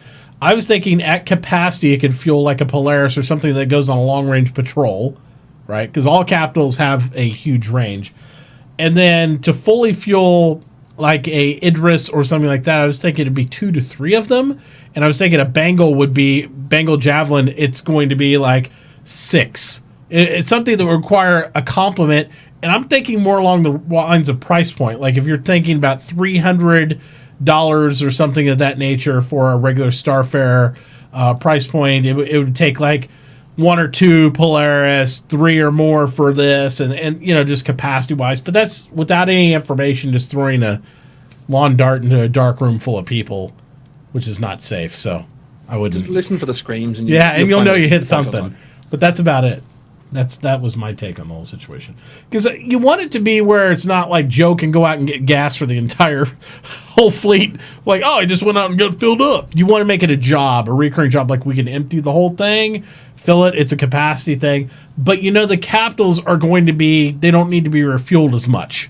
They're going to have to be maintained more than constantly fueled all the time. Whereas the smaller patrol ships leave the Idris or leave the Bengal or leave the Javelin, go out to their mission, come back, and get refueled off the Javelin, too. You got to remember that. So the fuel capacity of these ships has to be massive, right? Even the Polaris would have to have some refueling capability itself because it holds its own fighter. So I'm thinking the reservoirs on a Capital have to be a massive reserve of fuel for operational purposes. That's just my take on it, but I don't know. So, and I mean, you look at the size of the thrusters on an Idris. Yeah. This thing's going to burn a lot of fuel. They are. And they're supposed to be able to go an incredible range and support a complement of anywhere from 1 to 3 fighters inside. That's a lot of shit. I mean, that's a lot of stuff going on there. So, I don't know. And, if they're using real piping systems for energy, do the engines maintain, I assume, the compressors and all the generators for all the operational stuff happening in the ship? That's an incredible amount of fuel. Technically, in our standards, if it was running on gasoline, it would take more gasoline than the size of the ship 4 times over. But because it's using a more, space gas, it's a much more quantitative fuel that's supposed to generate a lot of energy. So it's a hydrocarbon that's more hydrocarbon-y. Exactly. So there you go. All right, guys. Well, that concludes all of our questions for tonight. Thank you so much for submitting them, guys, and following everybody and doing all that stuff. Let's go ahead and hear from Mr. Farasalt. Where can they find you? When will they hear from you next? And when will you be strumming? I am on Twitch as Farasalt. I know it's surprising, right? I stream pretty much every day from around 5 p.m. UTC. And I'm normally live for about 3 to 4 hours every day. I would stream more, but I've got to work, unfortunately. So just give me a follow on Twitter. I always post before I go live. Also, hit me up if you have any questions. I'm also Australian, so expect beer. Lots of beer. Normally for a stream like this one, I'd start off with this thing full. There you go. Toy, when are you going to be streaming next? I don't know. I always do it, and then I'm halfway done playing for the night, and somebody says, "Why didn't you stream?" And I'm like, I don't know. So it's just hit and miss. If I remember to turn it on, I do it, and if most of the time I just can't. I love it. We got the 3 tiers of streaming. We got Mitauchi stresses and worries about it and does it 24 hours a day. We got Farasalt who does it every chance he possibly can, and we got Toy that's multiple tiers. I would have, but I didn't. Yeah, would have, but yes. All right. And guys, we're going to go ahead and get ready to pull this gift card here. I'm going to give you one last opportunity to make sure that you're in this raffle. And if you want in this raffle for a $25 Star Citizen gift card, all you have to do is type in chat !SpaceBros and make sure you're also following Farasalt. If you're not following Farasalt through his links that Toy's been adamantly posting inside the chat and all that stuff, then you will not qualify and we will re-roll. So make sure you're doing that. All right. So yeah, so this week... Thank you so much for having me, by the way. Yeah, man. Definitely. I appreciate you staying on through your whole stream and then coming on the show after your stream and doing all this too. So that's really cool, man. So, Sleep's overrated. Yeah, sleep, whatever. It happens. But no, I think for us this weekend we have, we'll be streaming also tomorrow. We got Memorial Weekend here in the States, so we'll be doing as much as we can. Tomorrow night, we have a Overwatch meeting for our Star Citizen org, for those of you who are members. Nothing really heavy. We just kind of catch up with everybody, see how they're doing, see if there's any games we're playing together. We're waiting for more content to drop. So we'll be doing that at 7 p.m. Central Time for those people who are members or affiliates of that. We'll also be doing some more reviews. I'll eventually get this installed. I meant to do it today. This is the new AverMedia HD Live Gamer 2 card that I got in yesterday, so this will be going in there. So I can't hand it to you through the screen. I know, I keep trying. And the Elgato, I don't know, it's laying on the floor over there somewhere after I threw it out of the machine. So where it belongs. Where it belongs. We'll also be, thank you again to Infrared Mike for the hookup on this little tracker IR from Natural Point. I've never done the tracker IR, and we'll check it out. So I appreciate, again, you sending this our way. We'll do a little review on that and check that out. I also want to try it in like Squad or Arma to see what it's like in there, because I've heard it works pretty good in those games. I'm also going to break the rules a little bit here and say, if you would like to catch more Jeremiah Lee will be on Wickstrom's stream tomorrow. There you go. Yeah. Yep. So head over to Wickstrom's stream if you'd like to catch more Jeremiah Lee talking about pants and the colors thereof. There you go. Lots and lots of pants. But, yeah. And then after this show, we'll be doing the SpaceBro after show, and we'll be playing some more games and stuff after a brief break. So don't run off. We'll be playing some more on into the night, because that's just what we do. So let's go ahead and get this raffle drawn. Then we'll say our farewells, and we'll do this stuff. And let's see. We now have a total of 71 entries, it looks like, guys, which is awesome. We aren't going to make you do any keyword super whispers or draws on this one, so just know that Twitch nor CIG supports or endorses or sponsors any of our raffles. They're all provided by me, myself, and I, Mitauchi Entertainment LLC, or the awesome SpaceBro community. So, again, thank you to everybody who helps back the show and subs to make this possible each and every day of the week. I think we've streamed.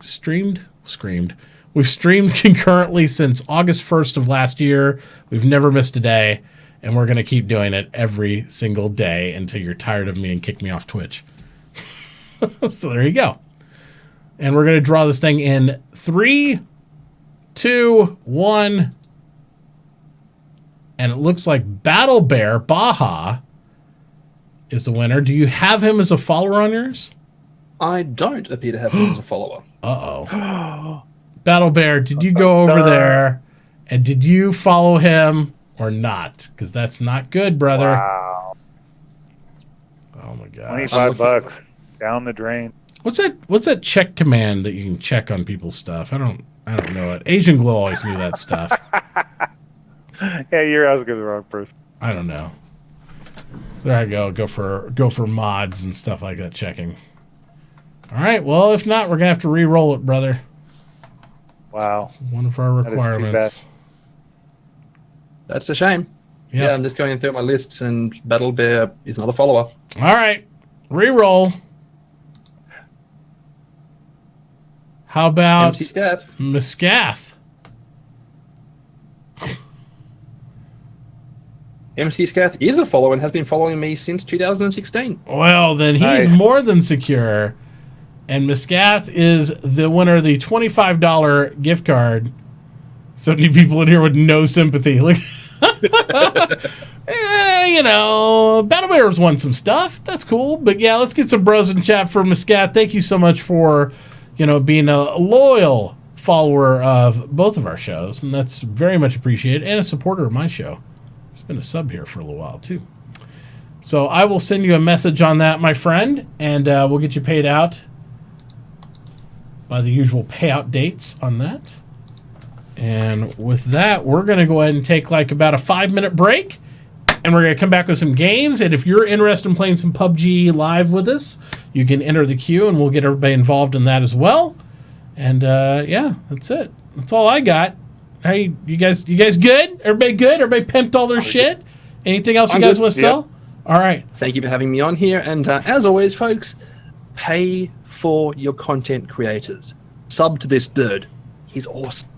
That one's okay, but that one, definitely. All right, guys. All right. Buy me an Endeavor. There you go. Just buy him an Endeavor. Have a good night, guys. We'll Good see you night. later.